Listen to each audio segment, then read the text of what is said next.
Hello aspirants, कैसे हो सब? बढ़िया। ये अपनी एनसीईआरटी रीडिंग सीरीज की क्लास है और इस क्लास के अंदर, इस लेक्चर के अंदर अपन जो चैप्टर कंप्लीट करने वाले हैं उसका नाम है कोशिका। कंप्लीट चैप्टर होगा इसी वीडियो के अंदर, पूरा चैप्टर खत्म करेंगे, कोशिका को समाप्त करेंगे। वन शॉट वीडियो है और अपन आपको सबको पता है, जो जिसने देखा है उसको पता ही होगा कि अपन एनसीईआरटी रीडिंग जो करते हैं वो एक लाइन को अपन समझते हैं। जिनको नहीं पता उनको मैं बता देता हूं। सिंपल अपन एनसीईआरटी रीड नहीं करते हैं, एक लाइन को पहले समझते हैं, उसके बाद में अपन रीड करते हैं। ठीक है, पहले अपन समझते हैं। चलो जी, वीडियो स्टार्ट करने से पहले कुछ रिक्वेस्ट कर लेता हूं। लाइक सब्सक्राइब तो आप कर ही दोगे, उसके अलावा डिस्क्रिप्शन में ऐप का लिंक है, उसको डाउनलोड कर लेना।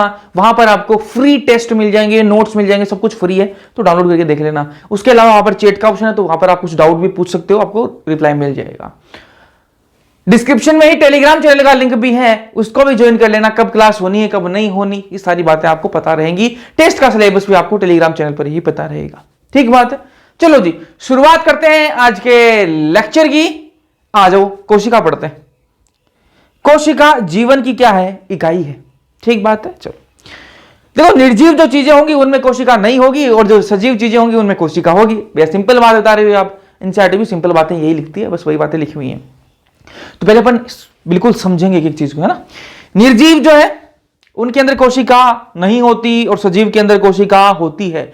अब कोशिका है, जीव सजीव है, ठीक है, सजीव है, उसके अंदर कोशिकाएं भी हैं, लेकिन वो दो प्रकार के हो सकते हैं। अगर एक कोशिका से बना हुआ है वो जीव, अगर वो जीव एक कोशिका से बना हुआ तो उसको कहेंगे एक कोशिक कहेंगे, और बहुत सारी कोशिकाओं से बना हुआ है तो उसको बहुकोशिक कहेंगे। ठीक बात है भैया, कोई दिक्कत हमें नहीं है इस चीज में। चलो आ जाओ, कोशिका के बारे में बात करते हैं। तो सभी जीवित जीवों की मूलभूत संरचनात्मक और कार्यात्मक इकाई है कोशिका। क्या है? जितने भी जीवित जीव है ना, जितने भी जीवित जीव हैं उनकी संरचनात्मक और कार्यात्मक जो इकाई है वो क्या है? मूलभूत संरचनात्मक और कार्यात्मक इकाई क्या है? कोशिका ही है। ठीक है, structural basic unit of life. ठीक है, fundamental structural and functional unit of life. ठीक, चलो, तो सभी जीवित जीवों की मूलभूत संरचनात्मक और कार्यात्मक इकाई क्या है? कोशिका है। कोशिका से ही सारी चीजें, कोशिका से मिलकर ही सारी चीजें बनी हुई हैं। ठीक है, एक कोशिक जीव की बात कर लेते हैं, जिनके अंदर जो पूरा जीव ही एक कोशिका का ही है, और अपने अंदर तो बहुत सारी कोशिकाएं हैं। अपने बात करें तो उसके अंदर तो बहुत सारी कोशिकाएं हैं, लेकिन कुछ ऐसे जीव भी हैं जिनके अंदर सिर्फ एक कोशिका है और एक ही कोशिका का वो जीव है। ठीक है, उनकी थोड़ी सी बात कर लेते हैं। तो अगर वो जीव एक कोशिका का है ना, तो वो भी क्या है? स्वतंत्र अस्तित्व रखता है अपना। ठीक है, कोई जीव है मान लो और वो एक ही कोशिका का बना हुआ एकल कोशिका, एक कोशिक जीव है, तो वो भी क्या है? स्वतंत्र अस्तित्व रखता है, किसी पर निर्भर ऐसा नहीं होगा, अपने काम कर सकता है ना। वो जैसे मेरा पूरा शरीर ठीक काम कर रहा है, जैसे मेरे अंदर अलग अलग सिस्टम, अलग अलग तंत्र बने हुए हैं, ठीक है, वैसे उस जीव के अंदर सारे काम एक ही कोशिका कर लेगी। ठीक है, तो यहां पर वो स्वतंत्र अस्तित्व रखता है, अपना खुद का अलग एक अस्तित्व रखता है। ठीक बात है। जीवन के सभी आवश्यक कार्य करने में वो सक्षम रहता है। जीवन के जितने भी कार्य होते हैं ना जीने के लिए, वो सारे वो कोशिका अपने आप कर लेती है। अपने अंदर अलग अलग तंत्र बने हुए हैं। ठीक है, उत्सर्जन तंत्र अलग है, ठीक है, आपका कार्डियोवैस्कुलर सिस्टम अलग है, तो अलग अलग तंत्र बने हुए, पाचन तंत्र अलग अलग है ना, तो तभी अलग अलग तंत्रों से मिलकर अपना शरीर बना है। लेकिन कोई जीव है जो एक ही कोशिका का बना हुआ, उसके अंदर सारे काम वो एक ही कोशिका कर लेती है। जब इलेक्ट्रॉन माइक्रोस्कोप की खोज हुई, ये बातें हो गई पहले, फिर इलेक्ट्रॉन माइक्रोस्कोप की खोज हुई तो लोगों ने कोशिका को बहुत ध्यान से स्टडी किया और क्या पाया वो देखो।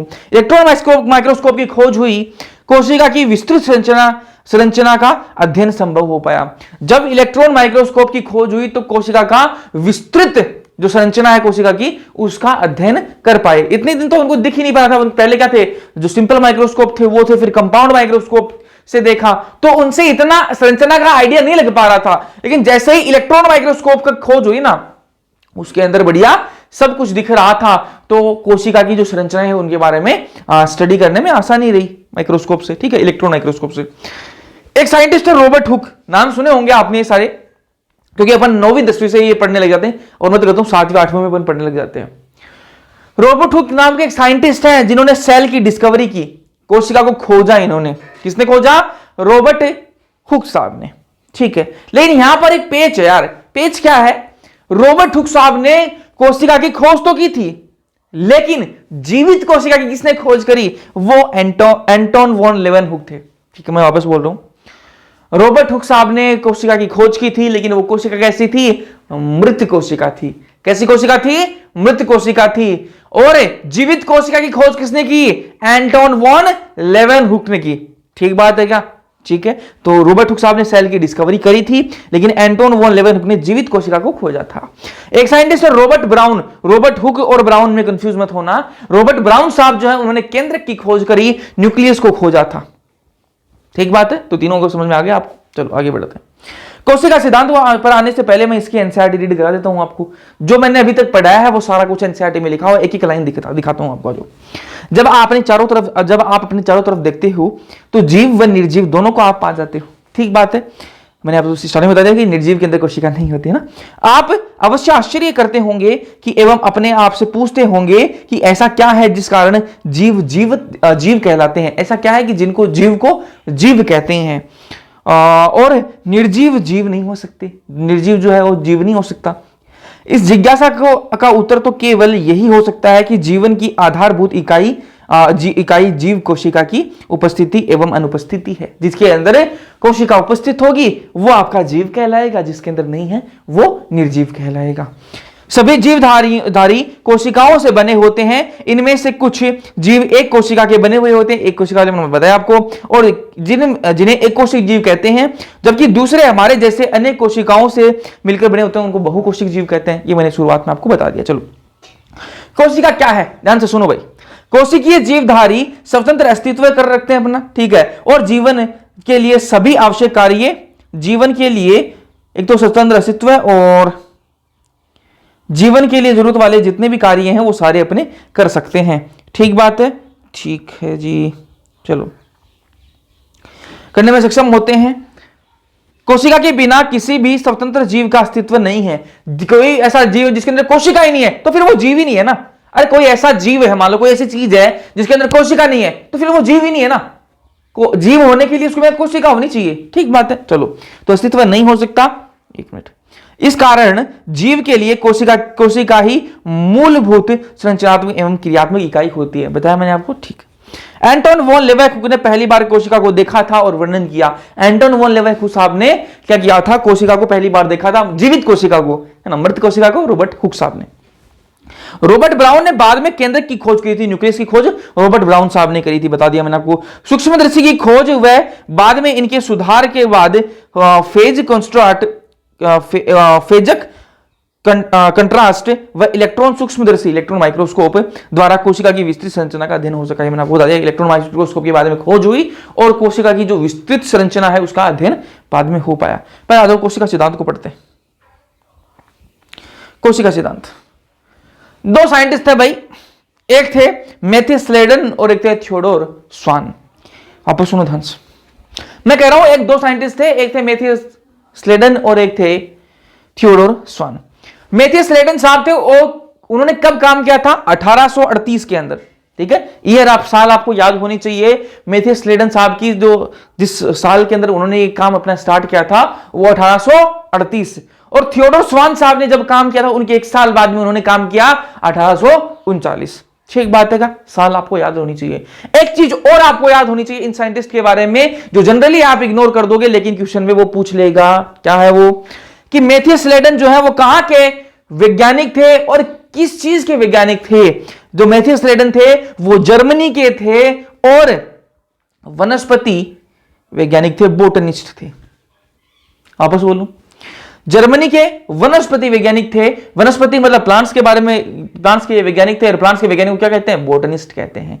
वही मैं बात करूं थियोडोर स्वान की तो ये कहां के थे? ब्रिटिश के थे और ये प्राणी वैज्ञानिक थे। ठीक है, प्राणी वैज्ञानिक को इंग्लिश में क्या कहते हैं? जूलॉजिस्ट कहते हैं। कहां के थे? ब्रिटिश। ठीक है, और ये जर्मनी। ठीक बात है क्या? चलो, मैथ्यू स्लेडन आप सबको पता लग गया कि क्या थे? बोटनिस्ट थे मैथ्यू स्लेडन। 1838 में इन्होंने काम किया। तो बोटनिस्ट थे तो प्लांट्स के बारे में बात करेंगे तो इन्होंने प्लांट्स के बारे में बात भी की। क्या पाया इन्होंने? अध्ययन करके क्या पाया कि प्लांट सेल पर कार्य किया। इन्होंने क्या किया? प्लांट सेल पर काम किया। ये मैंने आपको बता ही दिया। पौधे विभिन्न प्रकार की कोशिकाओं से मिलकर बने हुए होते हैं। जब इन्होंने प्लांट्स पर काम किया तो इन्होंने क्या पाया कि जो पौधे हैं वो अलग अलग प्रकार की कोशिकाओं से मिलकर बने हुए होते हैं। ठीक बात है क्या? इन्होंने कहा कि एक प्रकार की कोशिकाएं प्लांट्स के अंदर नहीं होती, अलग अलग प्रकार की कोशिकाएं होती हैं और उनसे मिलकर आपका एक प्लांट बना हुआ होता है। और इन्होंने क्या कहा कि पादप कोशिकाओं में कोशिका भित्ति पाई जाती है, जो उन पादप कोशिकाओं की क्या है, एक यूनिक विशेषता है, एक विशेषता है उनकी। वापस बोलूंगा एक बार, थियोडोर स्वान की बात कर लें, फिर वापस दोनों को रिपीट करेंगे साथ में। 1839 के अंदर इन्होंने काम किया। कहां के थे जी? ब्रिटिश के थे भैया। और क्या थे ये? प्राणी वैज्ञानिक थे, जूलॉजिस्ट थे। ठीक बात है, जूलॉजिस्ट थे, प्राणी वैज्ञानिक। तो किस पर काम करेंगे भैया? सीधी सी बात है, जानवरों पर काम करेंगे। तो एनिमल सेल पर इन्होंने क्या है, अपना कार्य किया। किस प्रकार किया? कार्य किया थियोडोर स्वान ने, एनिमल सेल पर इन्होंने काम किया। कोशिकाओं के बाहर एक पतली परत मिलती है जिसे जीव द्रव्य झिल्ली कहते हैं, प्लाज्मा मेम्ब्रेन कहते हैं। आज हम क्या बोलते हैं? प्लाज्मा मेम्ब्रेन जिसको बोलते हैं, जीव द्रव्य झिल्ली जिसको कहा जाता है। थियोडोर स्वान साहब ने कहा कि जो आपकी एनिमल सेल है, जानवरों की जो कोशिका है, उसके बाहर एक पतली सी परत होती है जिसको जीव द्रव्य झिल्ली अपन जानते हैं। और यहां पर क्योंकि देखो एनिमल सेल के अंदर सेल वॉल तो होती है ना, कोशिका भित्ति थोड़ी ना होती है, नहीं होती भैया। प्लांट्स के अंदर होती है। तो मैथ्यू स्लेडन साहब ने बताया कि कोशिका भित्ति पाई जाती है। एक बार दोनों को मैं वापस रिपीट करता हूं, फिर अपन आगे बढ़ेंगे। कोशिका सिद्धांत दो साइंटिस्ट ने मिलकर दिया, एक था आपके मैथ्यू स्लेडन और एक थे आपके थियोडोर स्वान। दोनों की साल आपको याद रखनी है, मैथ्यू स्लेडन 1838 और थियोडोर स्वान 1839। मैथ्यू स्लेडन कहां के थे? जर्मनी के थे। ठीक बात है भैया, ठीक बात है। क्या थे? बोटनिस्ट थे। थियोडोर स्वान कहां के थे? ब्रिटिश थे और ये जूलॉजिस्ट थे। थियोडोर स्वान ने प्लांट्स पर काम, थियोडोर स्वान ने एनिमल्स पे काम किया और उन्होंने मैथ्यू स्लेडन ने प्लांट्स पे काम किया। मैथ्यू स्लेडन ने प्लांट्स पर काम करके एक बात बोली कि प्लांट्स जो हैं वो अलग अलग विभिन्न प्रकार की कोशिकाओं से मिलकर बने हुए होते हैं। ठीक बात है भैया। और उन्होंने क्या पाया अपनी स्टडी के दौरान? क्या पाया कि प्लांट्स की जो कोशिकाएं हैं उनके बाहर एक कोशिका भित्ति पाई जाती है जो सिर्फ प्लांट्स के अंदर पाई जाती है, एनिमल सेल के अंदर नहीं पाई जाती। फंजाई के अंदर पाई जाती है, लेकिन प्लांट्स की जब बात हुई तो उन्होंने कहा कि प्लांट की विशेषता इनके अंदर कोशिका भित्ति पाई जाती है। थियोडोर स्वान जो है उन्होंने एनिमल पर कार्य किया, एनिमल कोशिका पे कार्य किया और उन्होंने क्या पाया कि जो एनिमल कोशिका है, एनिमल सेल जो है, उसके बाहर एक पतली परत होती है जिसको अपन जीव द्रव्य झिल्ली कहते हैं, प्लाज्मा मेम्ब्रेन कहते हैं। ठीक बात है क्या? ठीक है, आ जाओ। फिर स्वान साहब ने क्या बोला? प्राणियों और वनस्पतियों का शरीर कोशिकाओं और उनके उत्पाद से मिलकर बना हुआ होता है। कोशिका सिद्धांत के अंदर क्या बोला, ये तो मैंने आपको बता दिया कि इन्होंने क्या क्या अपने कार्य किए और क्या क्या बातें बोली। ठीक है, इन्होंने कहा कि कोशिकाओं के बाहर एक पतली परत मिलती है जिसको जीव द्रव्य झिल्ली कहते हैं। और मैथ्यू स्लेडन ने कहा कि कोई पादप कोशिकाओं में कोशिका भित्ति पाई जाती है जो उनकी एक विशेषता है। फिर स्वान साहब ने कहा कि प्राणियों और जो वनस्पति है, चाहे एनिमल हो चाहे वो प्लांट का शरीर हो, कोशिकाओं और उनके उत्पाद से ही मिलकर बना हुआ होता है। या तो कोशिका से और कोशिका के प्रोडक्ट से मिलकर वो बना हुआ होता है, कोशिकाओं और उनके उत्पाद से मिलकर और जो शरीर है वो अपना बना हुआ होता है। ठीक बात है, किसने बोली? स्वान साहब ने बात कही थी। स्लेडन और स्वान ने क्या कहा? संयुक्त रूप से कोशिका सिद्धांत को प्रतिपादित किया। यह बात ध्यान में लेना, ये स्वान साहब ने कही थी कि प्राणियों और वनस्पतियों का शरीर कोशिकाओं और उनके उत्पाद से बना हुआ होता है। फिर स्लेडन और स्वान साहब दोनों ने मिलकर एक बात बोली, संयुक्त रूप से इन दोनों ने, स्लेडन और स्वान दोनों ने संयुक्त रूप से कोशिका सिद्धांत को क्या किया? प्रतिपादित किया। ठीक बात है, कोशिका सिद्धांत दिया दोनों ने मिलकर। और क्या कहा? नई कोशिकाओं को इन्होंने कोशिका सिद्धांत तो दिया, लेकिन एक चीज को बताने में ये असफल रहे। भैया वो चीज कौन सी है? वो चीज है आपकी कि नई कोशिकाओं का निर्माण कैसे होता है, उसको ये बताने में असफल रहे। इन्होंने ये बात तो कह दी थी कि शरीर जो है वो कोशिकाओं और उनके उत्पाद से बना हुआ होता है, लेकिन जब इनसे पूछा गया कि नई कोशिकाएं कैसे बनती हैं तो ये उसको बताने में असमर्थ रहे। अपनी कोशिका सिद्धांत जो है इनका, उसके अंदर ये नहीं बता पाए कि भैया नई कोशिकाएं कैसे बनती हैं। फिर एक साइंटिस्ट है रुडोल्फ वर्चो, एक साइंटिस्ट है रुडोल्फ वर्चो। साल आपको याद रखनी है 1855। ठीक है, तो साल आपको याद होनी चाहिए, सबकी याद होनी चाहिए। मैथ्यू स्लेडन की साल बताओ भाई 1838, थियोडोर स्वान की बताओ 1839 और रुडोल्फ वर्चो की बताओ 1855। ठीक है, तो रुडोल्फ वर्चो साहब जो है उन्होंने पहली बार स्पष्ट किया, क्या स्पष्ट किया? स्पष्ट बोल रहा हूं मैं, स्पष्ट होता है वैसे वो। ठीक है, हाँ, पहली बार इन्होंने स्पष्ट किया, मेरी गलती याद है। ठीक है, कोशिका विभाजित होती है। इन्होंने क्या कहा? रुडोल्फ वर्चो साहब ने कहा कि कोशिका जो है वो विभाजित होती है, डिवाइड करती है। देखो, जब कोशिका सिद्धांत दिया गया था तो मैथ्यू स्लेडन और थियोडोर स्वान ने दिया। उनसे बाकी साइंटिस्ट ने यही पूछा कि आप कोशिका सिद्धांत दे रहे हो तो हमें एक बात बताओ कि नई कोशिका है जो वो बनती कैसे? तो उनको नहीं बता पाए उसके बाद में। फिर रुडोल्फ वर्चो आए 1855 में, उन्होंने कहा कि कोशिका नई ऐसे बनती है कि कोशिका जो पुरानी कोशिका वो क्या करती हैं, विभाजन करती हैं। विभाजन करेंगी तो एक कोशिका, दो कोशिका, चार कोशिका ऐसे बट जाएगी, विभाजित हो जाएगी, तो जो नई कोशिकाएं विभाजन से बनती हैं। ठीक है, तो इन्होंने कहा कोशिका विभाजित होती है और नई कोशिकाओं का निर्माण पूर्व स्थित जो कोशिकाएं हैं उनके विभाजन से होता है। जो पूर्व स्थित कोशिकाएं हैं उनके विभाजन से होता है। ठीक बात है क्या? ठीक है, तो ये बात किसने की? रुडोल्फ वर्चो ने। जबकि थियोडोर स्वान और मेथिस लेडन ये बात बताने में असमर्थ रहे थे। रुडोल्फ वर्चो ने कहा कि कोशिकाएं विभाजन करती हैं और नई कोशिकाएं पुरानी कोशिकाओं से बनती हैं जब वो विभाजन करती हैं। इन्होंने एक वर्ड बोला ओमेनी सेलुला ई सेलुला। ठीक है, तो ये आपको लाइन ध्यान में रखनी है। इस लाइन का मतलब यही होता है कि नई कोशिकाओं का निर्माण पूर्व स्थित कोशिकाओं से ही होता है। ठीक बात है। कोशिका सिद्धांत को रूपांतरित किया। जो कोशिका सिद्धांत मेथिस लेडन और थियोडोर स्वान ने दिया था उसको रूपांतरित, उसको मॉडिफाई किसने किया? रुडोल्फ वर्चो साहब ने किया था ना, क्योंकि वो तो बताने में असमर्थ रह गए थे ना, तो उसको थोड़ा मॉडिफाई किया और इन्होंने रुडोल्फ वर्चो साहब ने कोशिका सिद्धांत को रूपांतरित किया गया था। और रूपांतरित करके क्या कहा? नई सिद्धांत को प्रतिपादित किया, नया सिद्धांत को, नया कोशिका सिद्धांत इन्होंने दिया। किसने? रुडोल्फ वर्चो साहब ने। और नए सिद्धांत के अंदर क्या बातें बोली इन्होंने? दो लाइन बोली। एक तो बोली कि सभी जीव कोशिका और उसके उत्पाद से बने हुए होते हैं। भैया ये तो नई लाइन नहीं है, ये तो रुडोल्फ वर्चो साहब ने ऐड नहीं किया है, ये तो पहले से मेथिस लेडन और थियोडोर स्वान ने भी ऐड कर दी थी। ठीक है, कि जितने भी जीव हैं वो कोशिकाओं और या फिर उनके कोशिकाओं और उनके उत्पाद से बने हुए होते हैं। मैं कहा नई लाइन इन्होंने दूसरी ऐड की, नई लाइन ये की कि सभी कोशिकाएं पूर्व स्थित कोशिकाओं से निर्मित होते हैं। जबकि ये चीज बताने में वो समर्थ रहे थे कि नई कोशिकाएं का निर्माण कैसे होता है। थियोडोर स्वान और मेथिस लेडन ये बताने में समर्थ रहे थे। ये बात रुडोल्फ वर्चो साहब ने बताई थी कि पुरानी जो कोशिकाएं वो विभाजन करेंगी, उससे नई कोशिकाएं बनती हैं। आ जाओ जी, एनसीईआरटी रीड करते हैं। कोशिका सिद्धांत 1838 में जर्मनी के वनस्पति वैज्ञानिक मेथिस लेडन, ठीक है, मेथिस लेडन आए। ठीक है, और सारे पौधों पर अध्ययन के बाद उन्होंने पाया कि ये विभिन्न प्रकार की कोशिकाओं से मिलकर बने होते हैं, अलग अलग प्रकार की कोशिकाओं से मिलकर बने हुए होते हैं। ठीक बात है।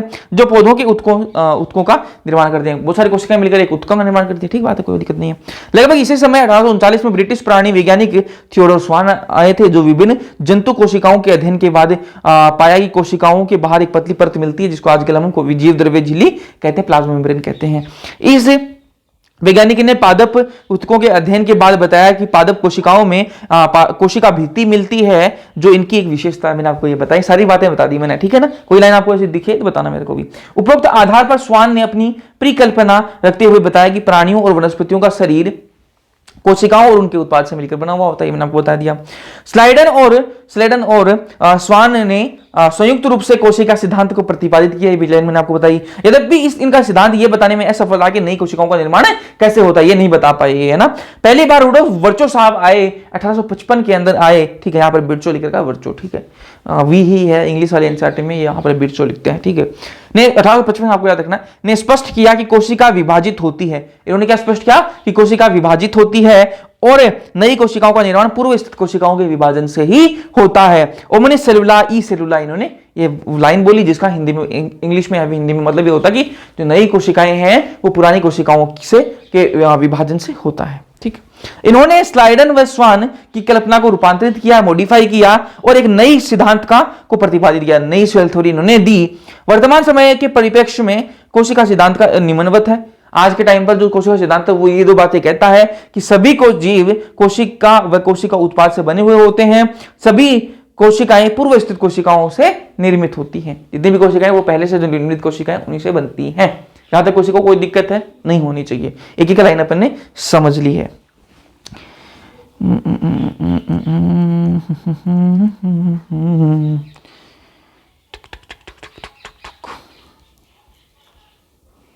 चलो आगे बढ़ते हैं। कोशिका का अवलोकन देखते हैं। ठीक है, कोशिका का एक ओवरव्यू देखते हैं। ठीक है, नॉर्मल बातें करते हैं कोशिका के बारे में। आ जाओ,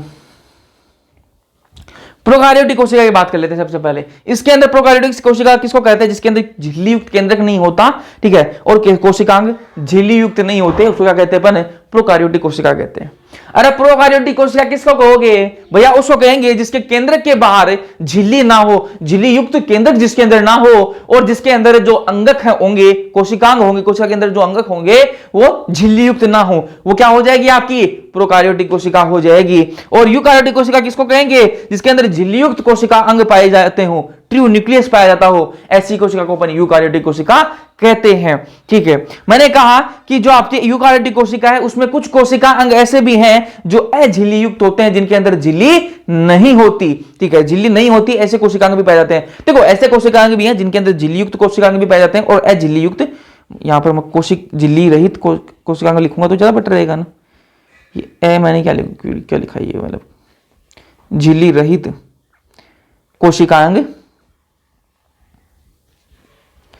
कोशिकांग भी पाए जाते हैं। मैं वापस बोल रहा हूं, एक बार रिपीट कर देता हूं। यूकार्योटिक कोशिका किसको कहेंगे? जिनके अंदर ट्रू न्यूक्लियस पाया जाता हो, ठीक, जिनके अंदर झिल्ली युक्त कोशिकांग पाए जाते हो, ऐसी कोशिकाओं को अपन क्या कहते हैं? यूकार्योटिक कोशिका कहते हैं। लेकिन यूकार्योटिक कोशिका के अंदर ऐसा नहीं है कि सारे कोशिकांग जो है वो झिल्ली युक्त ही होते हैं, कुछ झिल्ली रहित कोशिकांग भी होते हैं। जो झिल्ली रहित कोशिकांग है वो कौन से हैं? जिनके अंदर झिल्ली नहीं पाई जाती। राइबोसोम के अंदर झिल्ली नहीं होती और सेंट्रोसोम के अंदर भी झिल्ली नहीं होती। राइबोसोम क्या काम करता है? प्रोटीन बनाने का काम करता है। प्रोटीन बनाने का काम किसका है? राइबोसोम का काम होता है। और सेंट्रोसोम ये सेल डिवीजन में मदद करता है। आ जाओ, तो ये प्रोकार्योटिक और यूकार्योटिक कोशिका के बारे में मैंने थोड़ा सा बात कर ली। यूकार्योट, अब ऐसे कौन से गुण हैं जो यूकार्योटिक कोशिका और प्रोकार्योटिक कोशिका दोनों में पाए जाते हैं?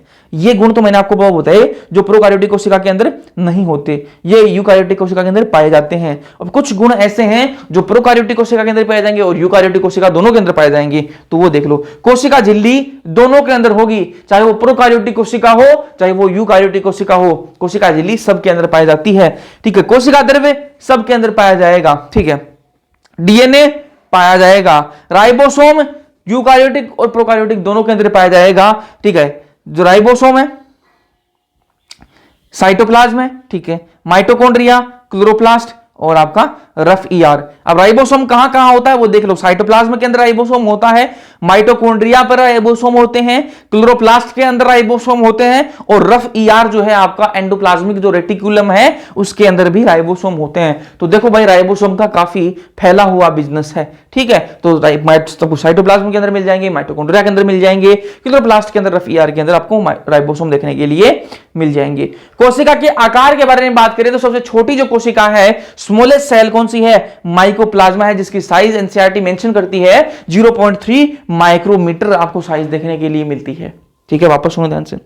सबसे छोटी कोशिका कौन सी है भैया? माइकोप्लाज्मा है। मैंने कहा कितनी साइज है जी?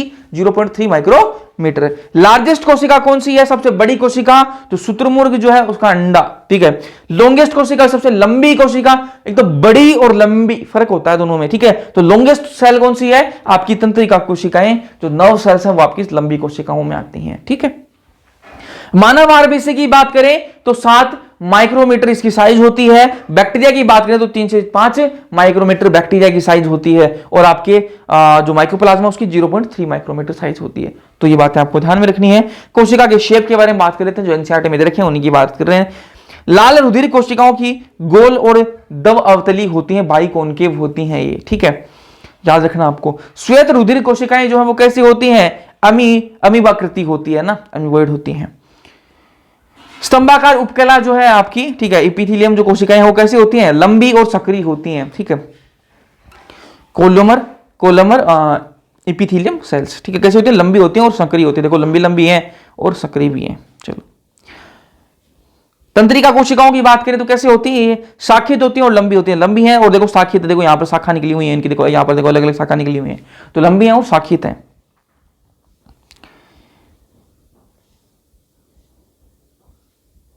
वाहिनिका की बात करें तो कैसी होती है? दीर्घीकृत। ठीक है, और मध्योतकी जो कोशिकाएं वो कैसी होती है? गोल गोल होती हैं। तो इनकी जो आपका शेप है वो आपको ध्यान में रखने हैं। ठीक है, अब कोशिका कैसी कैसी हो सकती है?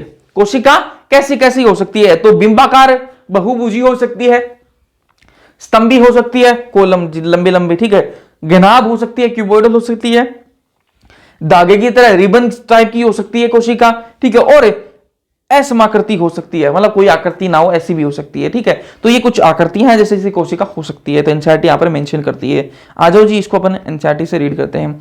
कोशिका का समग्र अवलोकन। आरंभ में आप प्याज के छिलके और मनुष्य की गाल की कोशिकाओं को सूक्ष्मदर्शी में देख चुके होंगे, स्कूल में होते तो अपन देखते हैं ना, उसमें माइक्रोस्कोप के नीचे। उनकी संरचना का स्मरण करें। प्याज की कोशिकाओं को एक प्रारूपी पादप कोशिका है जिसके बाहरी सतह पर एक स्पष्ट क्या दिखाई देती है, हमें कोशिका भित्ति दिखाई देती है, वह इसके ठीक नीचे हमें कोशिका झिल्ली। देखो अब प्याज क्या है, एक प्लांट है जी, ठीक है। प्लांट के अंदर कोशिका भित्ति पाई जाएगी भैया।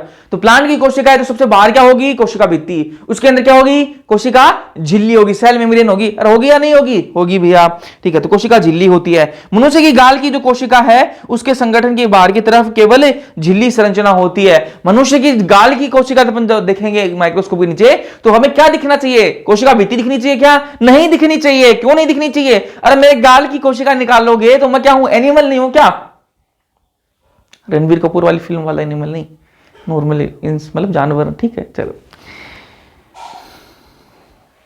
तो यहां पर क्या कोशिका झिल्ली देखने के लिए मिलती है, मनुष्य की गाल के अंदर आपको कोशिका भित्ति नहीं देखने के लिए मिलती। प्रत्येक कोशिका के भीतर एक सघन झिल्ली युक्त संरचना मिलती है जिसे अपन क्या कहते हैं, केंद्रक कहते हैं। जितनी भी कोशिकाएं उनके अंदर क्या मिलती है, एक केंद्रक पाया जाता है, न्यूक्लियस वहां पर अपन को देखने के लिए मिलता है। इस केंद्रक में गुणसूत्र क्रोमोसोम होते हैं, और इस केंद्रक के अंदर होते क्या है, गुणसूत्र होते हैं, क्रोमोसोम होते हैं, जिसमें आनुवंशिक पदार्थ डीएनए होता है। और क्रोमोसोम के अंदर क्या है जी, उसके अंदर डीएनए, मैं कह रहा हूं केंद्र के अंदर क्या है भैया, क्रोमोसोम है। क्रोमोसोम के अंदर क्या है, उसके अंदर डीएनए है जी, ठीक है। चलो, आनुवंशिक पदार्थ डीएनए है। जिस कोशिका में झिल्ली युक्त केंद्रक होता है, जिस कोशिका के अंदर झिल्ली युक्त केंद्रक होगा उसको क्या कहेंगे अपन, यूकार्योटिक कह देंगे। और उस जिसमें झिल्ली युक्त केंद्रक नहीं मिलता उसको प्रोकार्योटिक कह देंगे भैया। तो हम पढ़ चुके हैं, थोड़ी देर पहले आपने बताया था। दोनों यूकार्योटिक और एवं प्रोकार्योटिक कोशिकाओं में इसके आयतन को घेरे हुए एक अर्ध तरल अवयव मिलता है जिसे कोशिका द्रव्य कहते हैं। मैंने आपको बताया कि कोशिका द्रव्य जो है आपका साइटोप्लाज्म जो है वो यूकार्योटिक और प्रोकार्योटिक कोशिका दोनों में आपको मिलेगा। दोनों पादप व जंतु कोशिकाओं में कोशिकीय क्रियाओं हेतु कोशिका द्रव्य का प्रमुख स्थल होता है। कोशिका की जीव अवस्था संबंधी विभिन्न रासायनिक क्रियाएं यहीं संपन्न होती हैं।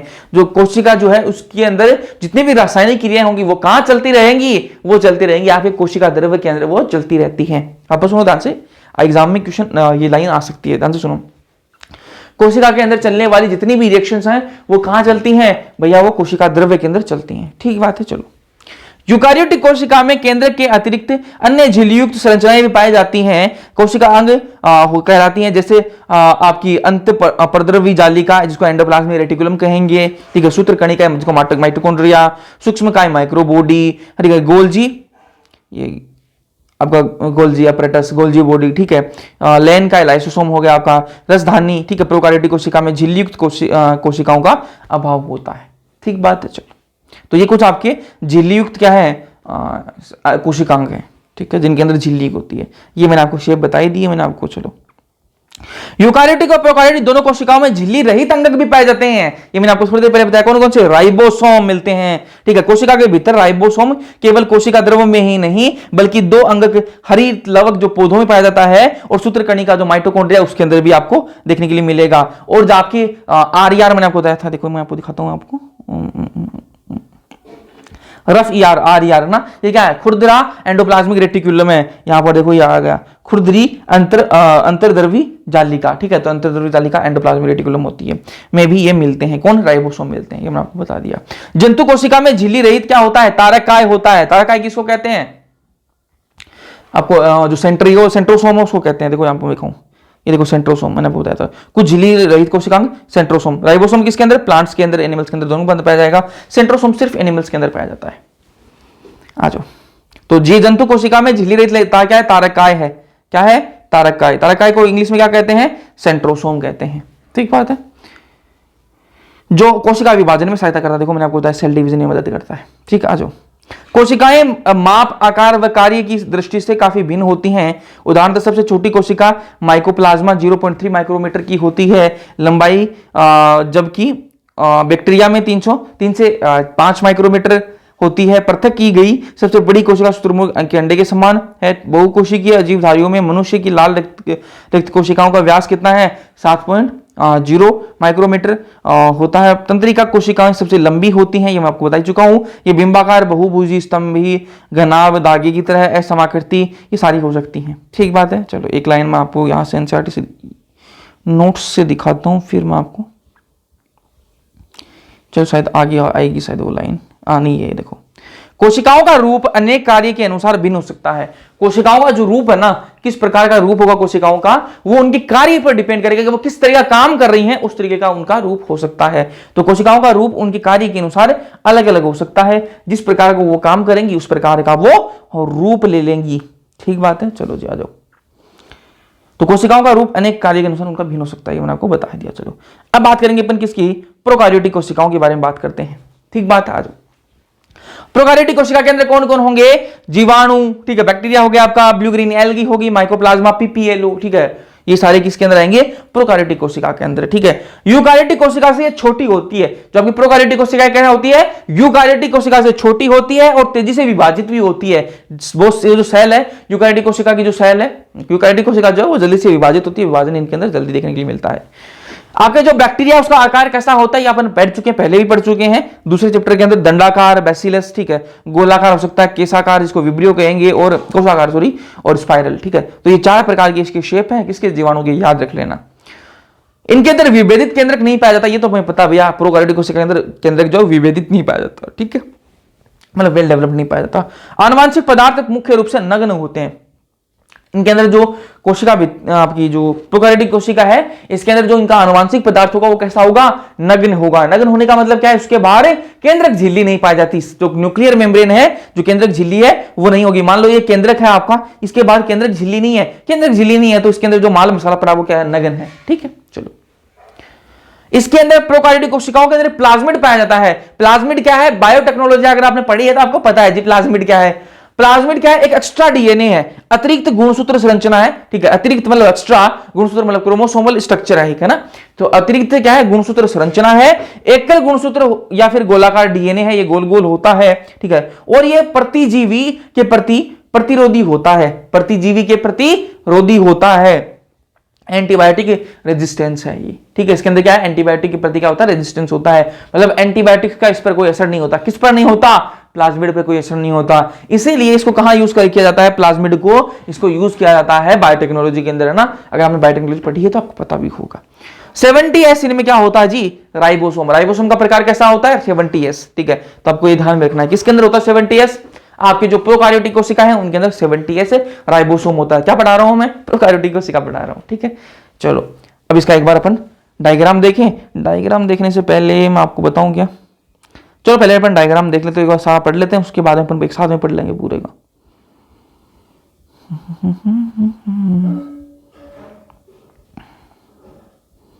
चलो डायग्राम पढ़ लेते देख लेते हैं। प्रोकार्योटिक कोशिका का डायग्राम बनाएंगे, आ जाओ ध्यान से देखना क्या चीजें हैं इसके अंदर। 3 परतें आपको दिखाई दे रही होंगी। ठीक है, ये पहली परत, ये दूसरी परत, ये तीसरी परत। पहली परत का नाम क्या है, ग्लाइकोकेलिक्स। क्या नाम है पहली परत का, ध्यान से देखने देना भाई। ठीक है, पहली परत को क्या कहेंगे, ग्लाइकोकेलिक्स।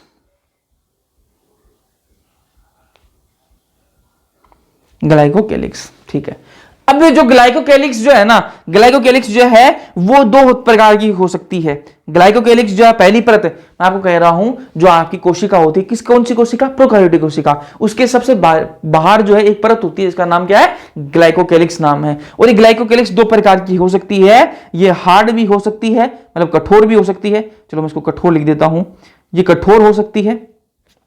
ठीक है, अगर ये कठोर है तो उसको कैप्सूल कहा जाएगा। क्या कहेंगे, इसको कैप्सूल कहेंगे, कैप्सूल कहेंगे। और अगर ये पतली है, अगर ये पतली और चिपचिपी, पतली और चिपचिपी है तो इसको क्या कहेंगे अपन, स्लाइम लेयर कहेंगे, स्लाइम लेयर कहेंगे। हिंदी में इसको अवंपक परत कहते हैं। वापस सुनो ध्यान से, मैं ये कह रहा हूं कि ये मैंने क्या देखी, प्रोकार्योटिक कोशिका देखी, देख ली भैया। उसके बाहर मैंने एक परत को देखा जिसका नाम क्या रहा, ग्लाइकोकेलिक्स। ग्लाइकोकेलिक्स 2 प्रकार की हो सकती है, कठोर अगर है तो उसको कैप्सूल कहेंगे, और अगर ये पतली और चिपचिपी है तो उसको स्लाइम लेयर कहेंगे। बट ठीक बात है, ठीक है भैया। इसके अंदर हमें 3 परत दिख रही है। पहली तो आपने ऊपर वाली कैसी होती है, ग्लाइकोकेलिक्स नाम होता है। दूसरी वाली क्या है, मैंने कहा दूसरी वाली का नाम है सेल वॉल। क्या नाम है, कोशिका भित्ति, सेल वॉल। सेल वॉल लिख दूं, क्या दिक्कत है, कोशिका भित्ति समझते हैं अपन इतना तो। दूसरी क्या है, सेल वॉल, सेल वॉल, ठीक है, cell wall. Cell wall prokaryotic के अंदर, प्रोकार्योटिक जो कोशिका होती है उनके अंदर सेल वॉल किसकी बनी हुई होती है, पेप्टाइडोग्लाइकन की बनी हुई होती है। किसकी, पेप्टाइडोग्लाइकन, पेप्टाइडोग्लाइकन की बनी हुई थी, ठीक बात है। और यहां पर क्या है, इसके अंदर दो चीजें हैं जी, दो चीजें हैं इसके अंदर, दो चीजें हैं इसके अंदर, एक है अमाइनो एसिड, अमाइनो एसिड, और एक है यहां पर शुगर, शुगर। शुगर कौन सी है, नाम और नाग,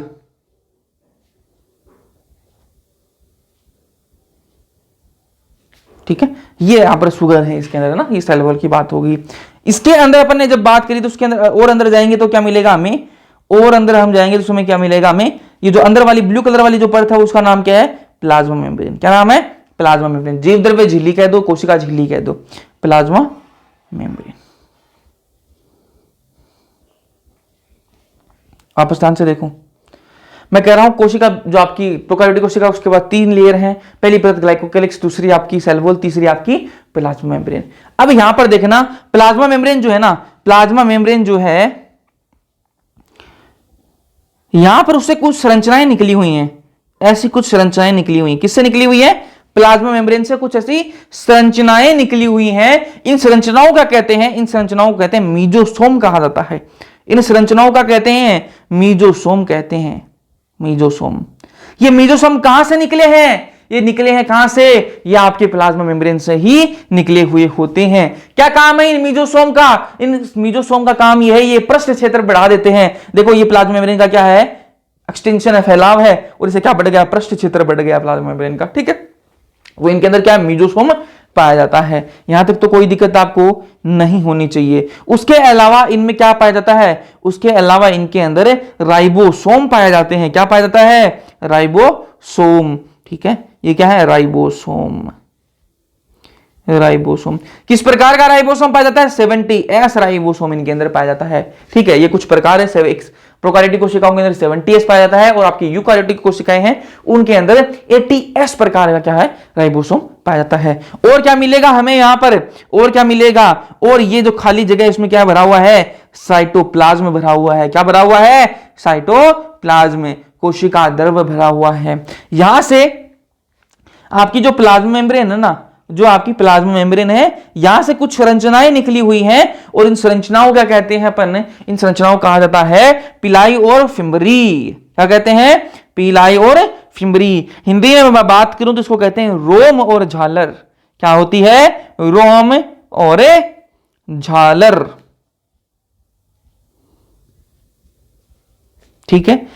ये रोम और झालर आपको लग रहा होगा कि ये चलने में कसाबिका, फ्लैजिला जैसे लग रहे हैं, तो ये चलने में मदद करते होंगे इस कोशिका की। नहीं जी, ये चलन में मदद नहीं करते हैं। लिख देता हूं मैं यहां पर, इनका चलन में कोई रोल इनका नहीं है, कोई भूमिका नहीं है। तो ये किसमें काम करते हैं, ये जुड़ाव में सहायता करते हैं। किसमें सहायता करते हैं, जुड़ाव में सहायता करते हैं, जुड़ाव में सहायता करते हैं, ठीक है।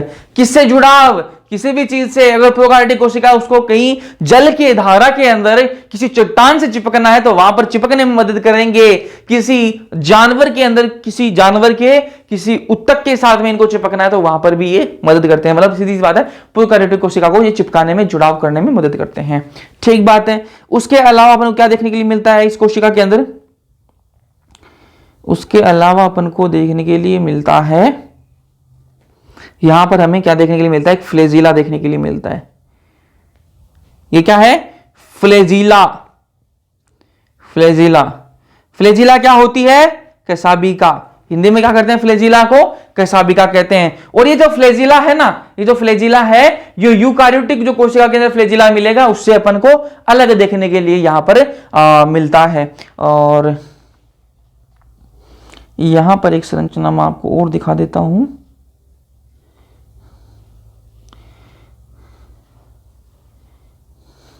ये क्या है, इनका न्यूक्लियोइड है, न्यूक्लियोइड, ठीक है। चलो, तो ये सारी चीजें इनके अंदर आपको देखने के लिए मिलती हैं। ठीक, तो ये मैंने मोटी मोटी आपको बता दी। मेन चीज आपको हमें इसमें ये रखने वाली है, बाहर वाली परत को ग्लाइकोकेलिक्स कहते हैं, दूसरे उसके बाद में सेल वॉल होती है, उसके बाद में आपकी क्या आती है, प्लाज्मा मेम्ब्रेन। और प्लाज्मा मेम्ब्रेन से क्या होते हैं, कुछ फैलाव निकले हुए होते हैं, कुछ एक्सटेंशन होते हैं जिनको अपन मीजोसोम कहते हैं। मीजोसोम का काम क्या है, ये प्रस्थ क्षेत्र को बढ़ा देते हैं। ठीक बात है, चलो आ जाओ। कोशिका आवरण, कोशिका के आवरण के बारे में बात करते हैं। जो बाहर की परत कैसी थी, ग्लाइकोकेलिक्स, उसके बाद में कोशिका भित्ति, उसके बाद में जीवद्रव्य झिल्ली। भी हमने ये तो देख लिया। ठीक, अब इसके बारे में ध्यान से देखते हैं। ग्लाइकोकेलिक्स कैसी है, ढीली आच्छद। ठीक है, अगर ढीली आच्छद होगी वो, ठीक है, मतलब पतली होगी और ढीली होगी तो उसको अवंपक परत कहेंगे, स्लाइम लेयर कहेंगे। अगर वो मोटी और कठोर आवरण है अगर ग्लाइकोकेलिक्स का, तो उसको संपुटिका कैप्सूल कहेंगे। मैं ये कह रहा हूं कि जो प्रोकार्योटिक कोशिका उसकी सबसे बाहर वाली परत क्या है, ग्लाइकोकेलिक्स। अगर वो ग्लाइकोकेलिक्स कैसी है, ढीली आच्छद है, अगर ढीली ढीली है तो उसको अवंपक परत नाम दे देंगे। और अगर वो कठोर और मोटी है तो उसको क्या नाम दे देंगे अपन, संपुटिका या फिर कैप्सूल उसको कह देंगे। कोशिका भित्ति की बात करें तो कोशिका भित्ति क्या काम करती है, आकार को निर्धारित करती है। कोशिका के आकार, कोशिका का आकार किस प्रकार का हो उसको निर्धारित करने में मदद करती है। संरचनात्मक भूमिका प्रदान करती है, कोशिका एक शेप में मेंटेन रहे उसको भी ये देखती है। कौन, कोशिका भित्ति। रक्षा भी करती है, पूरी जो कोशिका है आपकी उसकी रक्षा भी करती है। कौन, कोशिका भित्ति। फटने तथा निपातित होने से ये बचाती है। ठीक बात है, चलो। जीवद्रव्य झिल्ली की बात करें तो ये क्या होती है, वर्णात्मक पारगम्य। वर्णात्मक पारगम्य का मतलब क्या है, सिलेक्टिव परमिएबल होती है, सबको अंदर नहीं आने देती। ठीक है, जो आपकी प्लाज्मा मेम्ब्रेन होती है वो वर्णात्मक पारगम्य का मतलब क्या है, सिलेक्टिव मेम्ब्रेन, सबको आने नहीं देती। सिलेक्टिव परमिएबल, सबको आने नहीं देती, पहले चेक करती है। जो जिसको ये सिलेक्ट करेगी ना, जिसको ये सिलेक्ट करेगी, कौन है, प्लाज्मा मेम्ब्रेन, जिसको सिलेक्ट करेगी उसी को अंदर आने देगी, सबको अंदर नहीं आने देती है। यूकार्योटिक जैसी होती है जीवद्रव्य झिल्ली, प्रोकार्योटिक कोशिका की भी यूकार्योटिक जैसी ही होती है। कोशिका का बाह्य वातावरण के साथ में संपर्क बनाए रखने में सक्षम होती है। तो ये जो जीवद्रव्य झिल्ली है वो कोशिका के बाहर का जो वातावरण है उसके साथ में संपर्क बनाती है। ठीक है, चलो जी, एक बार मैं इसको एनसीईआरटी से रीड करवा दूं, फिर अपन इसको आगे बढ़ाएंगे ना, प्रोकार्योटिक कोशिका के बारे में। प्रोकार्योटिक कोशिकाएं जीवाणु, नील हरित सवाल, माइकोप्लाज्म, प्लूरोनिमोनिया लाइक जीव जैसे आपकी पीपीएलओ हो गई है, मैंने आपको बता दिया। सामान्यतः ये यूकार्योटिक कोशिकाओं से बहुत छोटी होती हैं और जल्दी तेजी से विभाजित करती हैं, मैंने आपको बताया ना। चलो, माप का आकार काफी भिन्न होता है। ठीक है, जीवाणु के 4 मूलभूत आकार मैंने आपको दंडाकार, गोलाकार, कोषाकार और सर्पिलीय आपको बता दिए। प्रोकार्योटिक कोशिका का मूलभूत संगठन, आकार व कार्य में विभिन्नता के बावजूद एक सा होता है। ठीक है, सभी प्रोकार्योटिक कोशिका में कोशिका भित्ति पाई जाती है, कोशिका झिल्ली होती है, झिल्ली से घिरी हुई होती है। केवल माइकोप्लाज्मा ऐसी कोशिका है, ये आपको ध्यान में रखना भाई, आगे मैं बताऊंगा, अभी लिखा हुआ है लेकिन अभी ये आ गया तो अभी देख लो।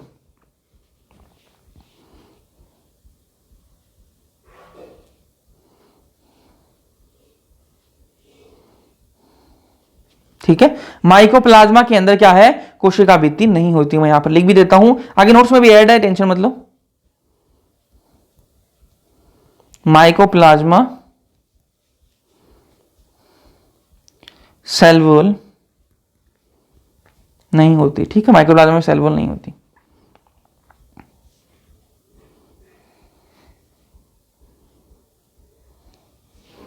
चलो जी, कोशिका में साइटोप्लाज्म, एक तरल साइटोप्लाज्म होता है जो तरल मैट्रिक्स केंद्र के रूप से भरा हुआ होता है। इसमें कोई स्पष्ट विभेदित केंद्रक नहीं होता है, मैंने आपको बता ही दिया। ठीक है, आनुवांशिक पदार्थ मुख्य रूप से नग्न होता है क्योंकि केंद्रक झिल्ली में नहीं पाई जाती। और जीनोम डीएनए के अतिरिक्त एक एकल गुणसूत्र गोलाकार डीएनए अतिरिक्त मतलब एक्स्ट्रा क्रोमोसोमल डीएनए पाया जाता है इनके अंदर, जिसको अपन क्या बोलते हैं, सूक्ष्म डीएनए वर्त जीनोमिक डीएनए के बाहर पाए जाते हैं। इन डीएनए वर्तों का प्लाज्मिड नाम बोलते हैं ना, प्लाज्मिड कहते हैं। ये प्लाज्मिड डीएनए जीवाणुओं में विशिष्ट समलक्षणों को बताते हैं, उनमें प्रतिजीवी के प्रति प्रतिरोधी होती है, मतलब एंटीबायोटिक से इनकी क्या होता है, रेजिस्टेंस इनके अंदर पाया जाता है। ठीक है, आप उच्च कक्षाओं में पढ़ेंगे कि प्लाज्मिड डीएनए वर्त जीवाणुओं को का बाहरी डीएनए के साथ रूपांतरण करके, ये अपन बायोटेक्नोलॉजी के अंदर पढ़ते हैं ना, बाहरी डीएनए के साथ में रूपांतरण मॉडिफाई करके उसको अपन काम में लेते हैं। केंद्रक झिल्ली यूकार्योटिकों में भी पाई जाती है। राइबोसोम के अलावा प्रोकार्योटिक में यूकार्योटिक अंगों नहीं पाए जाते हैं। ठीक है, सिर्फ राइबोसोम को छोड़ दें तो प्रोकार्योटिक के अंदर कोई यूकार्योटिक अंग नहीं पाया जाता है, ऐसा एनसीईआरटी कहती है। ठीक है, प्रोकार्योटिकों में कुछ विशेष प्रकार के अंतर्विष्ट मिलते हैं, ये अपन आगे बात करेंगे, अंतर्विष्ट मिलते हैं। प्रोकार्योटिक की यह विशेषता, उनमें कोशिका झिल्ली के एक विविधित आकार मिलते हैं जिसे अपन मीजोसोम कहते हैं। मीजोसोम आ गया ना, अभी आगे आएगा। तत्व कोशिका झिल्ली अंतर्वलम होते हैं, अभी अपन आगे इसके बारे में डिटेल बात करेंगे। कोशिका आवरण और उसके रूपांतरण के बारे में बात कर लेते हैं। 1 मिनट में आपको एनसीईआरटी से पहले पढ़ा दूं, उसके बाद अपन आएंगे इस पे। मीजोसोम के बारे में बात करते हैं। प्लाज्मा मेम्ब्रेन का फैलाव है जी। मीजोसोम क्या है? प्लाज्मा मेम्ब्रेन का फैलाव है, ठीक है। और ये अगर प्लाज्मा मेम्ब्रेन का फैलाव अगर गोल गोल हुआ तो उसको पुटिका कहेंगे, अगर ऐसा कुछ फैलाव हुआ प्लाज्मा मेम्ब्रेन का तो उसको नलिका कहेंगे, और ऐसा ऐसा अगर फैलाव हुआ तो उसको पटलिका कहेंगे। मैं बोल रहा हूं मीजोसोम जो है वो किसका फैलाव है? प्लाज्मा मेम्ब्रेन का ही फैलाव है। अगर वो फैलाव ऐसा गोल गोल हुआ तो उसको पुटिका नाम देंगे, अगर वो ऐसा एक ऐसा हुआ नलिका जैसा हुआ तो उसको नलिका नाम देंगे, और ऐसा ऐसा ऐसा ऐसा हुआ तो उसको पटलिका नाम दे देंगे। ठीक बात है, चलो। और इसका काम क्या मीजोसोम का? भैया प्रस्थ क्षेत्र बढ़ाती है, आपने बता दिया हमें, ठीक है। चलो आ जाओ, कार्य के बारे में बात करते हैं। श्वसन, ठीक है, कोशिका भित्ति निर्माण, श्रावी प्रक्रिया, डीएनए प्रतिकृति, इन सब में ये काम करती है। संतति कोशिका में विवरण, डीएनए का रेप्लिकेशन करवाती है, और जो आपकी संतति कोशिका है उनमें डीएनए का जो है वितरण भी करवाने में मदद करती है। जो कोशिका स्टेन ले लेगी उसको ग्राम पॉजिटिव कहा जाता है, और जो कोशिका अभिरंजित नहीं होगी, स्टेन नहीं लेगी, उसको ग्राम नेगेटिव कहा जाता है। आज आंसर सेट करते हैं।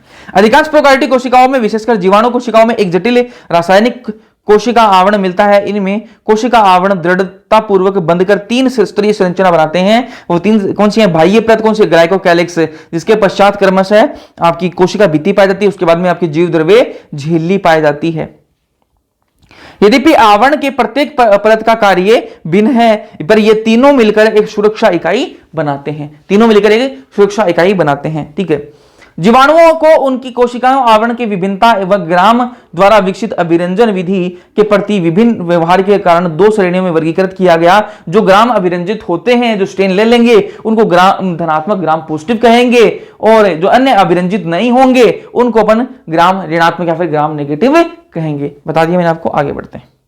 ग्लाइकोकिलिक्स विभिन्न जीवाणुओं में रचना एवं मोटाई में भिन्न होती है। अलग अलग बैक्टीरिया के अंदर, अलग अलग जीवाणु के अंदर जो आपकी ग्लाइकोकिलिक्स है उसकी रचना और उसकी जो मोटाई वो अलग अलग होगी। मैंने आपको बताया, कुछ के अंदर ये ढीली आच्छाद होगी जिसको हम परत कहेंगे, और कुछ के अंदर ये मोटी कठोर होगी जिसको अपन संपुटिका कैप्सूल कहेंगे, ठीक है। कोशिका भित्ति कोशिका के आकार को निर्धारित करती है, बताया मैंने आपको थोड़ी देर पहले। यह वह सशक्त संरचनात्मक भूमिका प्रदान करती है जो जीवाणु को फटने तथा निपातित होने से बचाती है। अरे बताया नहीं बताया, सारी चीजें मिल रही हैं, ठीक है भैया। आ जाओ। जीवद्रव्य झिल्ली प्रकृति में वर्णात्मक होती है। वर्णात्मक में आपको बताया, वर्णात्मक पारगम्य। वर्णात्मक पारगम्य का मतलब क्या है? सिलेक्टिव परमिएबल होती है। सेलेक्ट करेगी, जिसको सिलेक्ट करेगी उसको अंदर लेगी, जिसको सिलेक्ट करेगी उसको बाहर भेजेगी, हर किसी को अंदर बाहर नहीं करने देगी। ठीक बात है। एक बार पानी पी लो भाई।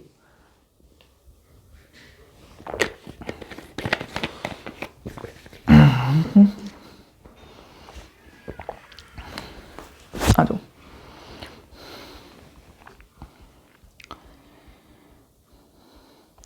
वर्णात्मक होती है और इसके द्वारा कोशिका बाह्य वातावरण से संपर्क बनाए रखने में सक्षम होती है। संरचना के अनुसार यह झिल्ली यूकारियोटिक झिल्ली जैसी ही होती है। एक विशेष झिल्ली में संरचना या जीव द्रव्य झिल्ली की कोशिका फैलाव में बनती है, जिसको मीजोसोम कहते हैं अपन।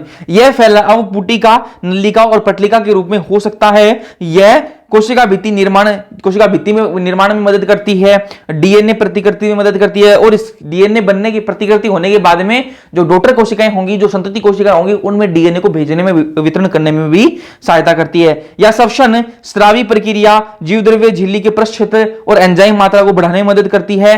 कुछ प्रोकार्योटिक कोशिका जैसे नील हरित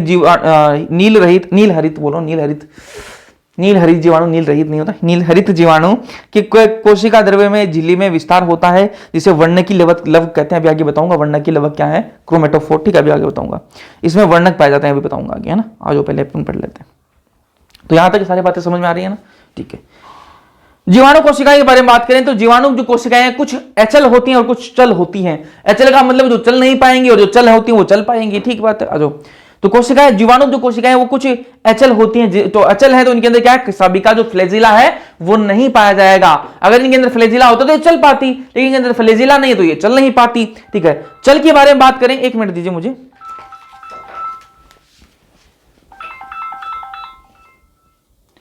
हेलो,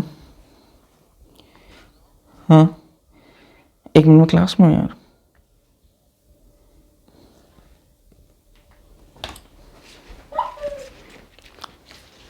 सॉरी, चलो चल के बारे में बात करें तो यहां पर कसाबिका जो है वो पाई जाएगी, ठीक है, कसाबिका यहां पर पाई जाएगी, ठीक है। तो कसाबिका जो है उसके अंदर 3 भाग होंगे, एक तंतु होगा जो आपका ऐसा फिलामेंट सा होगा तंतु, एक अंकुश होगा उसके अंदर, और एक आधारीय शरीर होगा।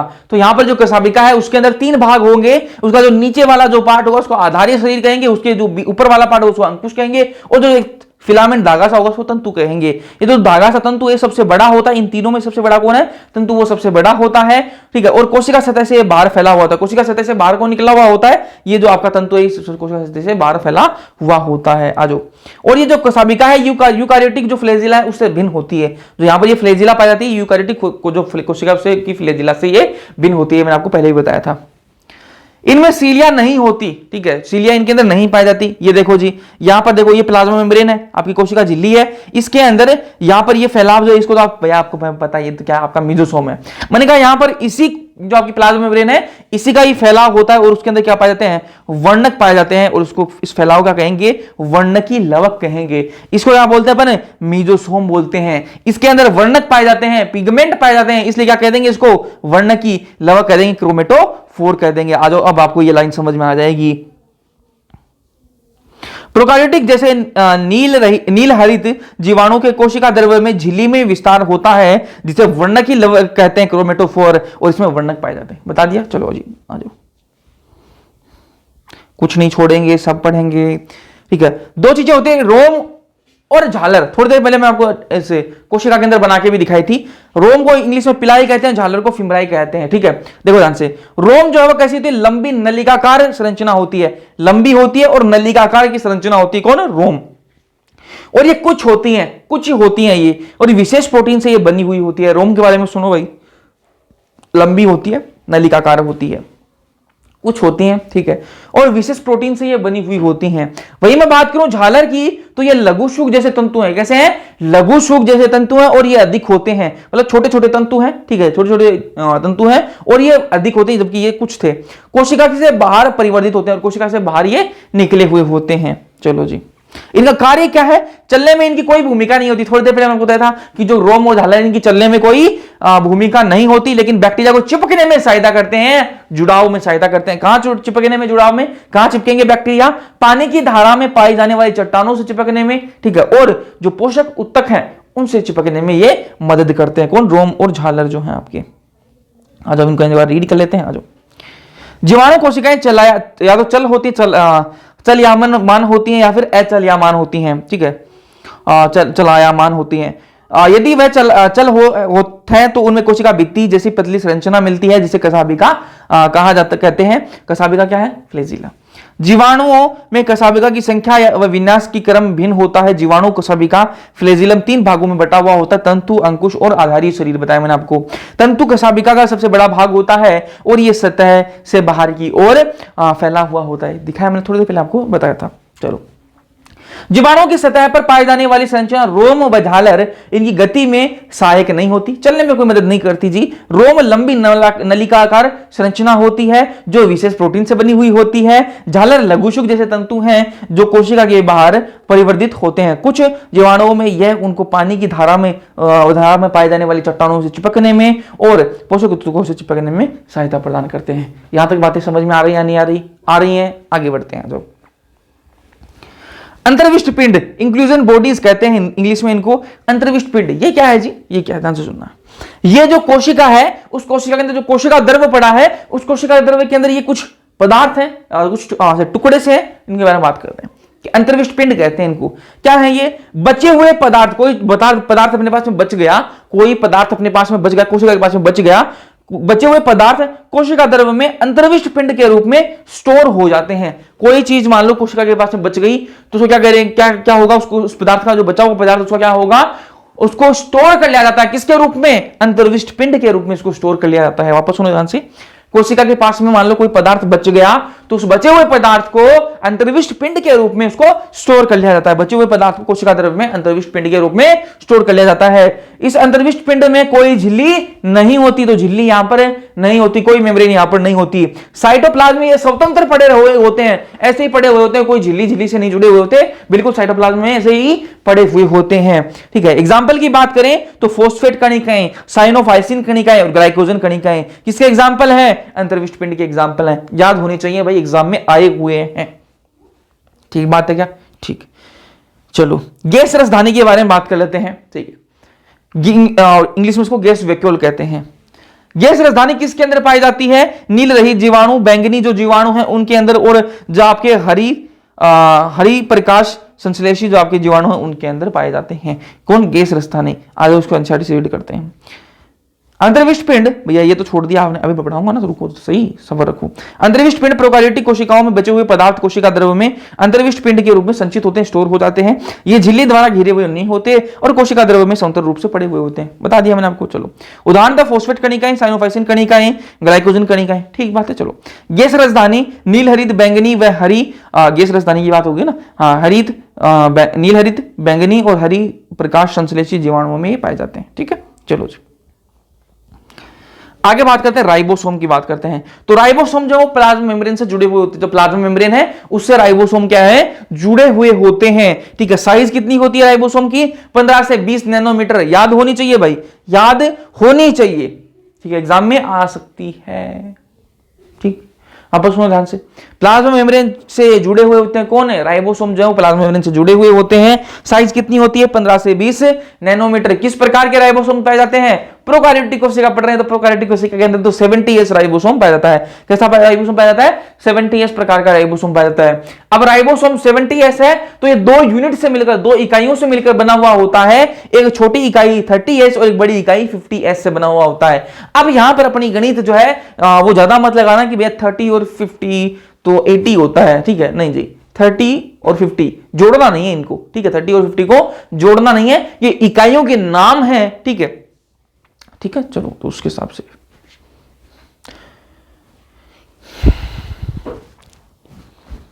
ठीक है। तो 70S प्रकार का ये पाया जाता है। इसके अंदर इसके दो इकाई हैं, 50S और 30S। मैंने आपको थोड़ी देर पहले भी बताया था कि प्रोटीन, इस राइबोसोम का काम क्या होता है? भैया प्रोटीन संश्लेषण का काम होता है, प्रोटीन बनाने का इसका काम होता है। आपने बताया था थोड़ी देर पहले में। तो प्रोटीन संश्लेषण का ये स्थल होता है। अरे प्रोटीन वही बनती है तो स्थल वही है। ठीक है, प्रोटीन बनाने का। चलो यहां पर ये एस क्या है? एस अवसादन गुणांक है। क्या है? एस क्या है? अवसादन गुणांक है, सेडिमेंटेशन कोएफिशिएंट है। स्वेडनबर्ग इकाई भी इसको कहा जाता है। जो बहुत सारे राइबोसोम और एक संदेशवाहक आरएनए बना के दिखाता हूं। चलो मैं आपको, ये क्या है? एक संदेशवाहक आरएनए का धागा है और इस पर क्या लगे हुए हैं? बहुत सारे क्या लगे हुए हैं? आपके राइबोसोम। कलर दूसरा लेते हैं। चलो बहुत सारे इस पर क्या लगा दिए? राइबोसोम।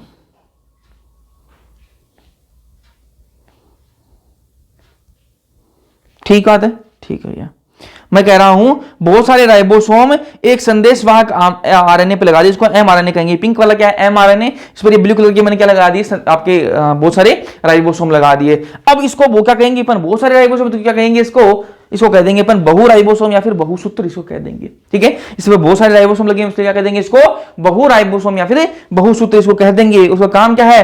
प्रोटीन निर्माण का इसका कार्य होता है। ठीक बात है। चलो जी आ जाओ, उसको एनसीईआरटी से पढ़ लेते हैं। प्रोकार्योटिक कोशिका, प्रोकार्योटिक्स में राइबोसोम कोशिका की जीव द्रव्य झिल्ली से जुड़े हुए होते हैं। ठीक, बता दें मैंने, प्लाज्मा मेम्ब्रेन से जुड़े हुए होते हैं। 15 से 20 नैनोमीटर आकार इनकी होती है और दो उप इकाइयों से बने हुए होते हैं जिनका 50S और 30S से ये बने हुए होते हैं और आपस में मिलकर एक 70S प्रकार का राइबोसोम बनाते हैं। राइबोसोम के ऊपर प्रोटीन संश्लेषित होती है। राइबोसोम के ऊपर क्या होती है? प्रोटीन बनती है, मैंने आपको बताया। ठीक है, बहुत सारे राइबोसोम एक संदेशवाहक आरएनए से संबंध होकर एक श्रृंखला बनाते हैं जिसको बहु राइबोसोम या फिर बहुसूत्र कहते हैं। और बहुसूत्र का राइबोसोम संदेशवाहक आरएनए से संबंध होकर प्रोटीन का निर्माण करने में भाग लेता है। चलो जी, यहां पर अपनी प्रोकार्योटिक कोशिकाएं खत्म होती है। यूकार्योटिक कोशिकाओं की बात करते हैं। आज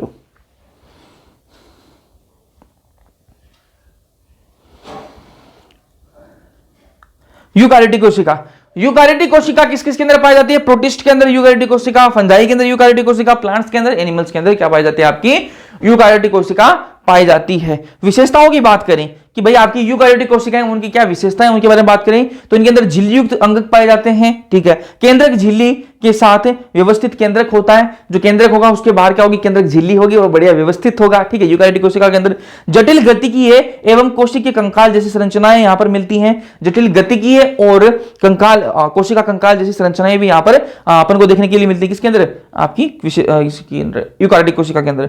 आनुवांशिक पदार्थ गुणसूत्रों के रूप में व्यवस्थित होते हैं और जो इनका आनुवांशिक पदार्थ है यूकारियोटिक कोशिकाओं के अंदर वो क्रोमोसोम के रूप में, गुणसूत्रों के रूप में क्या होते हैं? व्यवस्थित होते हैं। ठीक बात है। चलो पादप कोशिका और जंतु कोशिका के बारे में बात करते हैं। तो पादप कोशिका के अंदर कोशिका भित्ति पाई जाती है, लेकिन आपकी जो एनिमल सेल है उसके अंदर कोशिका भित्ति नहीं होती। लवक जो है, प्लास्टिड जिसको इंग्लिश में कहते हैं, वो पादप कोशिका के अंदर पाए जाएंगे, लेकिन एनिमल सेल के अंदर वो नहीं पाए जाते हैं। पादप कोशिका के अंदर बड़ी केंद्रीय रसधानी होगी, वैक्यूल होगा। ठीक है, जो केंद्र के अंदर पाया जाएगा बड़ा सा केंद्रीय रसधानी होगी। ठीक है, लेकिन जंतु कोशिका के अंदर रसधानी नहीं पाई जाती है। पादप कोशिका के अंदर बात करें, जंतु कोशिका के अंदर तारक काय पाए जाते हैं। तारक काय पाए जाते हैं, इनको इंग्लिश में सेंट्रोसोम कहते हैं। वो यहां पर जंतु कोशिका के अंदर अपन को देखने मिलते हैं। और सेंट्रोसोम किस काम आते हैं? थोड़ी देर पहले मैंने आपको बताया था कि सेंट्रोसोम जो कोशिका विभाजन है उसमें मदद करते हैं, सेल डिवीजन में मदद करते हैं। जो सेल डिवीजन, जो सेंट्रियोल है, सेंट्रोसोम जो है वो जंतु कोशिका के अंदर पाए जाते हैं, आपके पादप कोशिका के अंदर वो नहीं पाए जाते। ठीक बात है। चलो जी, इसको एक बार एनसीईआरटी से अपन रीड कर लेते हैं। सभी आधे जीव किसको? प्रोटिस्टा को बोला है। पादप प्राणी व कवक में यूकारियोटिक कोशिकाएं होती हैं। यूकारियोटिक कोशिकाओं में झिल्लीदार अंगकों की उपस्थिति के कारण कोशिका द्रव्य विस्तृत कक्ष युक्त प्रतीत होता है। यूकारियोटिक कोशिकाओं में झिल्ली में केंद्रक आवरण युक्त व्यवस्थित केंद्रक मिलता है। इसके अतिरिक्त यूकारियोटिक कोशिकाओं में विभिन्न प्रकार के जटिल गतिकीय एवं कोशिकीय कंकाल जैसी संरचना अपन को देखने की मिलती है। इनमें आनुवंशिक पदार्थ गुणसूत्रों के रूप में व्यवस्थित होते हैं। ये मैंने आपको बता दिया। सभी यूकारियोटिक कोशिकाएं एक जैसी नहीं होती। पादप एवं जंतु कोशिकाएं भिन्न होती हैं। पादप कोशिकाओं में कोशिका भित्ति पाई जाती है, लवक हो पाई जाती है, एक बड़ी केंद्रीय रसधानी पाई जाती है, बताया मैंने आपको। जबकि प्राणी कोशिकाओं में ये अनुपस्थित होती हैं। दूसरी तरफ प्राणी कोशिकाओं में तारकाय मिलता है, जिसको सेंट्रियोल कहते हैं इंग्लिश में। ठीक है, जो लगभग सभी पादप कोशिकाओं में अनुपस्थित होता है।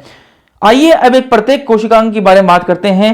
पहला कोशिकांग आपका क्या है? कोशिका झिल्ली। कोशिका झिल्ली को स्टार्ट करने से पहले हम पिएंगे थोड़ा सा वाटर और फिर इसको स्टार्ट करते हैं।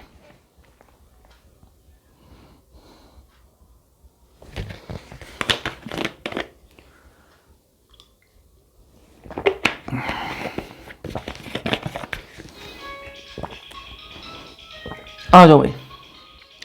कोशिका झिल्ली 1950 में इलेक्ट्रॉन माइक्रोस्कोप जो है उसकी खोज हुई। 1950 में इलेक्ट्रॉन माइक्रोस्कोप की क्या हुई? खोज करी गई। और इलेक्ट्रॉन माइक्रोस्कोप की खोज हुई, उसके बाद में कोशिका झिल्ली जो है उसका विस्तृत जो अध्ययन है, संरचना का जो अध्ययन है वो संभव हो पाया। इलेक्ट्रॉन माइक्रोस्कोप की खोज हुई, उसके बाद में ढंग से देख पाए भाई क्या सिस्टम है उसका पूरा। कोशिका झिल्ली किसकी बनी हुई होती है? लिपिड, प्रोटीन, कोलेस्ट्रॉल और कार्बोहाइड्रेट की बनी हुई होती है। कोशिका भित्ति किसकी बनी होती है? लिपिड की बनी हुई होती है, कार्बोहाइड्रेट की बनी हुई होती है, प्रोटीन की, कोलेस्ट्रॉल की बनी हुई होती है। मुख्यतः इसमें लिपिड व प्रोटीन की बनी हुई होती है। देखो कोशिका झिल्ली के अंदर लिपिड भी पाया जाता है, प्रोटीन भी पाया जाता है, कोलेस्ट्रॉल भी पाया जाता है, कार्बोहाइड्रेट भी पाया जाता है, लेकिन मुख्यतः बात करें तो लिपिड और प्रोटीन की ये बनी हुई होती है। लिपिड की बात करें तो फोस्फोलिपिड की इसमें दो परतें होती हैं। कोशिका जो झिल्ली है वो लिपिड की बनी होती है, और लिपिड में बात करें तो फोस्फोलिपिड की बनी हुई होती है, और फोस्फोलिपिड की दो परतें होती हैं, एक परत ये और एक परत ये, दोनों मिलकर क्या बनाती हैं? एक कोशिका झिल्ली बनाती हैं। तो फोस्फोलिपिड बाई लेयर से बनी हुई होती है, इसमें दो लेयर, एक तो होती है हाइड्रोफिलिक हेड। हाइड्रोफिलिक हेड वो जो जलरागी सिर होगा, जिसको जल पसंद होगा, और एक होगी हाइड्रोफोबिक टेल। ठीक है, दिखाता हूं आपको डायग्राम में। आ जाओ, देखो यहां पर देखो ये दो परतें हैं, ध्यान से देखना। ठीक है, ये यहां पर सिर है और यहां पर देखो ये पूंछ है इसकी, ये सिर है, ये पूंछ है। एक परत तो देखो ये ऊपर वाली है और एक परत ये देखो नीचे वाली है। ठीक है, तो यहां पर दो परतें बन रही हैं। वर्णात्मक पारगम्य होता है। कैसा होता है ये? वर्णात्मक पारगम्य। इसका मैंने आपको पहले बता दिया, केंद्रीय जो आपकी सेल मेम्ब्रेन है, कोशिका झिल्ली जो है वो कैसे होती है? वर्णात्मक पारगम्य होती है, सिलेक्टिव परमेबल होती है। सिलेक्ट करेगी, जिसको ये सिलेक्ट करेगी उसको ही क्या है? अंदर या बाहर जाने देगी, हर किसी को अंदर बाहर करने नहीं देगी। ठीक है, लिविंग होती है, जीवित होती है। Proteins are like icebergs in sea of lipid. ठीक है, ये लाइन है। ठीक है, proteins are like icebergs in sea of lipid. जैसे समुद्र के अंदर आइसबर्ग होते हैं, वैसे ही लिपिड के अंदर, जो लिपिड की बाइलेयर है उसके अंदर प्रोटीन लगी हुई है। दिखाता हूं मैं आपको, ये देखो, ये लिपिड की क्या लगी हुई है, ये सारा लिपिड है, ये सारा देखो लिपिड है, इतना सारा लिपिड है, और इस लिपिड के अंदर यहां पर देखो ये प्रोटीन लगी हुई है, यहां पर ये प्रोटीन लगी हुई है। ठीक बात है, ये देखो प्रोटीन लगी हुई है। तो लिपिड के समुद्र के अंदर जो लिपिड प्रोटीन है वो लगी हुई, जैसे समुद्र के अंदर आइसबर्ग लगे हुए होते हैं। ठीक है।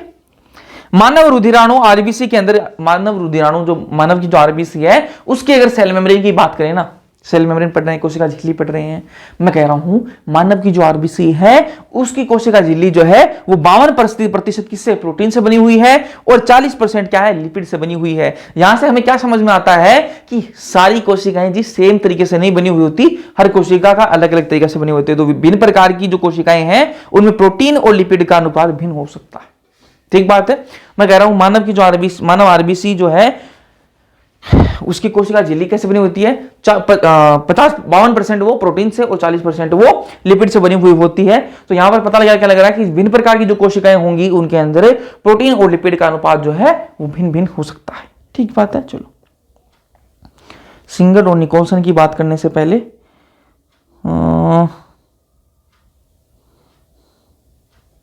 चलो पढ़ लेते हैं इसको भी साथ में।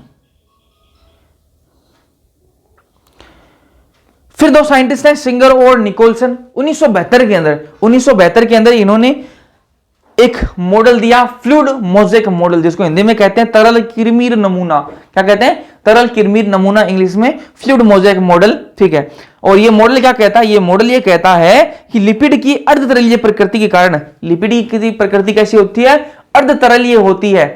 ठीक है। लिपिड कैसा होता है, आधा तरल सा होता है, आधा तरल सा होता है। तो अर्धतरलीय प्रकृति के कारण इसमें प्रोटीन जो है वो गति करती रहती हैं। ये मान लो, इधर दिखाओ डायग्राम कहां है, ये रहा, ये यहां पर देखो लिपिड लगा हुआ पूरा, ये लिपिड कैसा अर्ध तरल है, तो इसके अंदर जो प्रोटीन है वो क्या है, गति करती रहती है। ठीक बात है। तो इसके अर्ध तरलीय प्रतिकृति के कारण प्रोटीन जो है वो गति करती है, और गति करने की क्षमता तरलता पर निर्भर करती है कि ये कितनी गति करेगी। प्रोटीन जो है इसमें गति तो करती रहती है, लेकिन वो कितनी गति करेगी वो किस पर निर्भर करेगी कि आपकी जो लिपिड है वो कितना तरल है। अगर वो ज्यादा तरल होगा तो ज्यादा गति होगी, कम तरल है तो उसमें कम गति होगी। ठीक बात है। चलो एक मिनट। और ये फ्लूइड मोज़ेक मॉडल क्या बोलता है, तरलीय प्रकृति के कार्य क्या है वो देख बताओ। ठीक है। जो इनकी तरलीय प्रकृति होती है, फ्लूइड मोज़ेक मॉडल ये कहता है कि लिपिड क्या है, तरलीय होता है ना, तो तरल प्रकृति है उसके कार्य क्या है, कोशिका वृद्धि। ठीक है।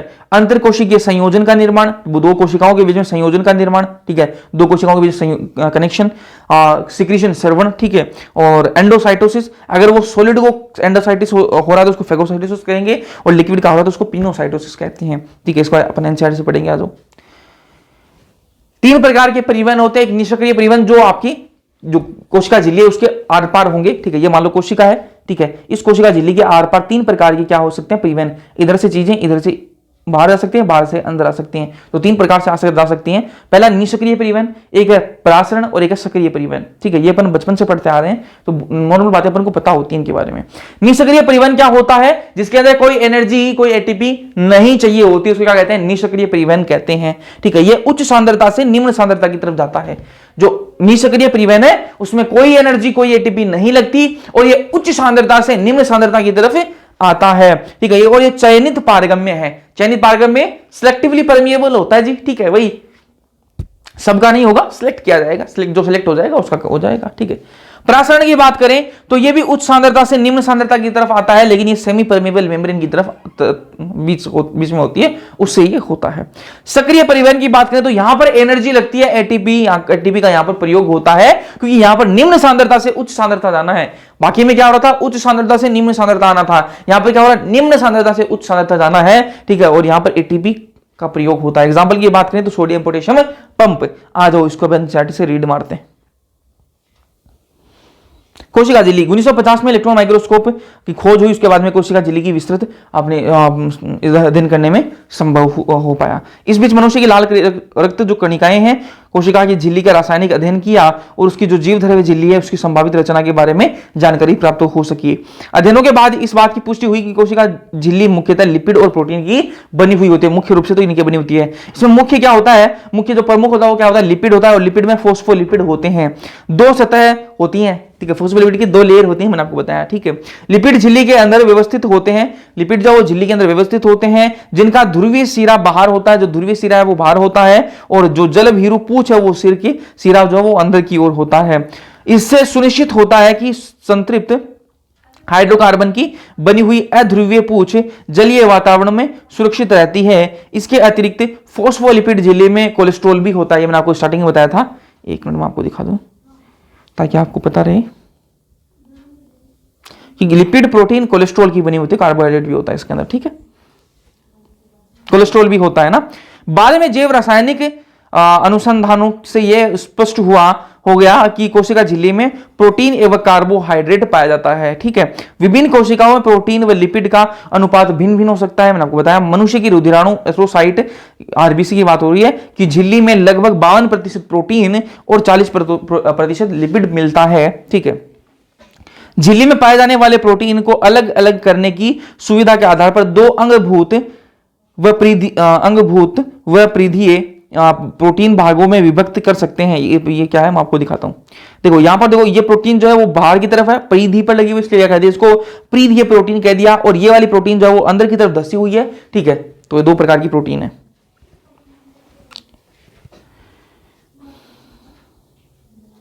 परिधीय प्रोटीन झिल्ली की सतह पर होती है और जो अंगभूत है वो अंदर धसी हुई होती है। ये आंशिक या फिर पूर्ण रूप से झिल्ली में धसे होते हैं, ठीक है। कोशिका झिल्ली का उन्नत नमूना 1972 में सिंगर व निकोलसन द्वारा प्रतिपादित किया गया, जिसे तरल किरमीर नमूना भी के नाम से व्यापक रूप से स्वीकार किया गया। इसके अनुसार लिपिड के अर्धतरलीय प्रकृति के कारण फोस्फोलिपिड द्विसतह के भीतर प्रोटीन पार्श्विक गति करता है, प्रोटीन जो वो गति करता रहता है। झिल्ली के भीतर की जो गति करने की जो क्षमता वो किस पर निर्भर करेगी, तरलता कितनी है उस पर निर्भर करती है। आ जाओ, ये मैंने आपको बताया सारी बातें। झिल्ली की तरलीय प्रकृति के कार्य क्या है, कोशिका वृद्धि, अंतरकोशिकीय संयोजन, दो कोशिकाओं के संयोजन, ठीक है, श्रवण, अंतरकोशिक विभाजन इत्यादि दृश्य इसमें सारे इसके कार्य हैं। जीवद्रव्य झिल्ली का सर्वाधिक महत्वपूर्ण कार्य है, इससे अणुओं का परिवहन होता है। यह झिल्ली, जीवद्रव्य झिल्ली से क्या अणुओं का परिवहन होता है, कैसे होता है, वो तीन तरीके मैंने आपको बताए थे, एक निष्क्रिय परिवहन, परासरण और आपका सक्रिय परिवहन, ठीक है। इसमें वही बातें नॉर्मल जो अपन पढ़ते आ रहे हैं बचपन से, ठीक है। आ जाओ, कोशिका भित्ति के बारे में बात करते हैं। क्या हो गया, चलो आ जाओ। कोशिका भित्ति कैसी होती है, दृढ़ और निर्जीव आवरण होता है। कोशिका भित्ति कैसी होती है, दृढ़ होती है और ये निर्जीव आवरण होता है। प्लाज्मा मेम्ब्रेन के बाहर पाई जाती है, सबको पता है ये बात, ठीक है। कार्य क्या है, कोशिका भित्ति कार्य देखो भाई, मैकेनिकल स्ट्रेंथ प्रदान करती है, ठीक है। कोशिका को मैकेनिकल स्ट्रेंथ प्रदान करती है, यांत्रिक जो स्ट्रेंथ है वो प्रदान करती है। सेल को एक शेप दे देती है, एक आकार दे देती है कि भाई कोशिका का शेप ऐसा होगा, वो कौन देता है, यही कोशिका भित्ति, ठीक है। रक्षा करती है कोशिका की कि भाई कोई किसी भी चीज से रक्षा करती है, कोई अटैक हो गया उससे रक्षा करेगी, ठीक है। एक बैरियर है, रोध के थ्रू काम करती है, ठीक है। कोशिकाओं के बीच संपर्क बनाए रखती है। दो कोशिकाएं उनके बीच में संपर्क बनाने का काम भी कोशिका भित्ति करती है। अवांछनीय बड़े अणुओं के लिए अवरोध भी है, कोई अगर बड़ा अणु आ रहा होगा ना तो उसको कोशिका भित्ति रोकती भी है, तो इसके कार्य हो गए, ठीक है। पादप की जो कोशिका भित्ति वो किससे कैसी होती है, पादप कोशिका के अंदर जो कोशिका भित्ति होती है वो किससे बनी हुई होती है, सेलुलोज की होती है, हेमीसेलुलोज, पैक्टिन और प्रोटीन। यहां से क्वेश्चन आया हुआ है भाई, ध्यान से सुन लेना। पादप कोशिका के अंदर जो कोशिका भित्ति होती है वो कैसी होती है, सेलुलोज, हेमीसेलुलोज, पैक्टिन, प्रोटीन की, ठीक है। फंजाई के अंदर जो कोशिका भित्ति होती है वो कैसी होती है, काइटिन की बनी हुई होती है, और पैक्टिन क्या है, पॉलीमोर्फ नाग एनर्जी, ठीक है, एनिसिटाइल ग्लूकोसामाइन, ठीक है। बैक्टीरियल से जो सेल वॉल होती है वो कैसी होती है, पेप्टाइडोग्लाइकन की बनी हुई होती है। एल्गी के अंदर जो सेल वॉल पाई जाती है, यहां से क्वेश्चन आया हुआ है, ध्यान से सुन लो भाई। एल्गी की जो सेल वॉल होती है वो किससे बनी हुई होती है, सेलुलोज, गैलेक्टन्स, मेनन्स और मिनरल्स जैसे कैल्शियम कार्बोनेट हो गया, ठीक है। यहां पर वो दूसरा कर देगा, लेकिन कैल्शियम कार्बोनेट आपको याद रखना है। और एनिमल के अंदर तो कोई कोशिका भित्ति पाई नहीं जाती। चलो, नवपादप जो कोशिका होती है ना, नवपादप जो कोशिका होती है, जैसे नई जो यंग प्लांट जो सेल वॉल है, ध्यान से सुनो भाई, यहां पर मैं लिख देता हूं, उसको थोड़ा इजी कर देता हूं मैं आपको, नवपादप कोशिका को थोड़ा इजी कर देता हूं। यंग प्लांट, यंग प्लांट की सेल वॉल, ठीक है। जो यंग प्लांट जो है उसकी जो सेल वॉल होती है ना, वो वृद्धि की क्षमता उसकी होती है, उसके अंदर वो ग्रोथ कर सकती है, वो इलास्टिक होती है ना, बड़ी हो सकती है, वो पारगम्य होती है। ठीक है, जो सेल वॉल होगी किसकी, यंग प्लांट की जो सेल वॉल होती है वो पारगम्य होती है, परमेबल होती है, किसी भी चीज को अंदर बाहर आने से दे सकती है। परिपक्वता के साथ ये घट जाती है, जैसे जैसे जो यंग प्लांट है वो परिपक्व होगा तो ये क्या है, घटती जाती है। कौन है ये, जो प्राथमिक भित्ति है ये घटती जाती है। ठीक है, फिर क्या बनेगी, द्वितीयक भित्ति बनेगी। द्वितीयक भित्ति कहां बनती है, प्राथमिक भित्ति के भीतर, ये भीतर की तरफ बनती है। मान लो ये प्राथमिक भित्ति है, ये यंग प्लांट था, इसके अंदर ये प्राथमिक भित्ति थी। ठीक है, जो बाहर की तरफ थी, चलो मैंने गलत बना दिया को, ये देखो। ठीक है, ये प्राथमिक भित्ति है, इसके अंदर की तरफ कौन बनेगा, द्वितीयक भित्ति बनती है। ठीक है, प्राथमिक भित्ति बाहर होती है और द्वितीयक भित्ति उसके अंदर बनती है। प्राथमिक भित्ति के भीतर की तरफ ये बनती है और ये इलास्टिक नहीं होती। ठीक है, और इसके अंदर ये किससे बनी होती है, सुबेरिन और लिग्निन से बनी होती है। और सुबेरिन और लिग्निन से बने होने के कारण क्या है, ये अपारगम्य होती है। जबकि कैसी थी, पारगम्य थी, परमेबल थी। और आपकी द्वितीय भित्ति कैसी होती है, अपारगम्य होती है। तो मैं कह रहा हूं यंग प्लांट जब होता है ना, उसकी कोशिका भित्ति कैसी होती है, प्राथमिक भित्ति होती है। और कैसी होती है, वृद्धि कर सकती है, इलास्टिक होती है, पारगम्य होती है। ठीक है, लेकिन जैसे जैसे मैच्योर होता है, प्लांट परिपक्व होता है, तो उसकी साइज घट जाती है और क्या है, द्वितीयक भित्ति बनने लग जाती है। द्वितीय भित्ति कहां बनती है, प्राथमिक भित्ति के अंदर वाली साइड बनती है, इलास्टिक नहीं होती। ठीक है, अपारगम्य होती है और सुबेरिन और लिग्निन की बनी हुई होती है। ठीक है, चलो जी। अब एक है मध्य पटलिका। ये क्या है, मध्य पटलिका क्या होती है, दो कोशिकाएं जी, दो कोशिकाएं हैं, उनके बीच ये मध्य पटलिका बनी हुई होती है। ठीक है, दो कोशिकाएं हैं, उनके बीच ये मध्य पटलिका बनी हुई होती है। क्या काम है इस मध्य पटलिका का, दो कोशिकाओं को आपस में जोड़े रखने का काम होता है इसका। ठीक है, मध्य पटलिका क्या है, दो कोशिकाओं को आपस में जोड़ने का काम करती है। कौन है, मध्य पटलिका। वापस सुन लो भाई ध्यान से, इंग्लिश में इसको मिडिल लेमिला कहा जाता है।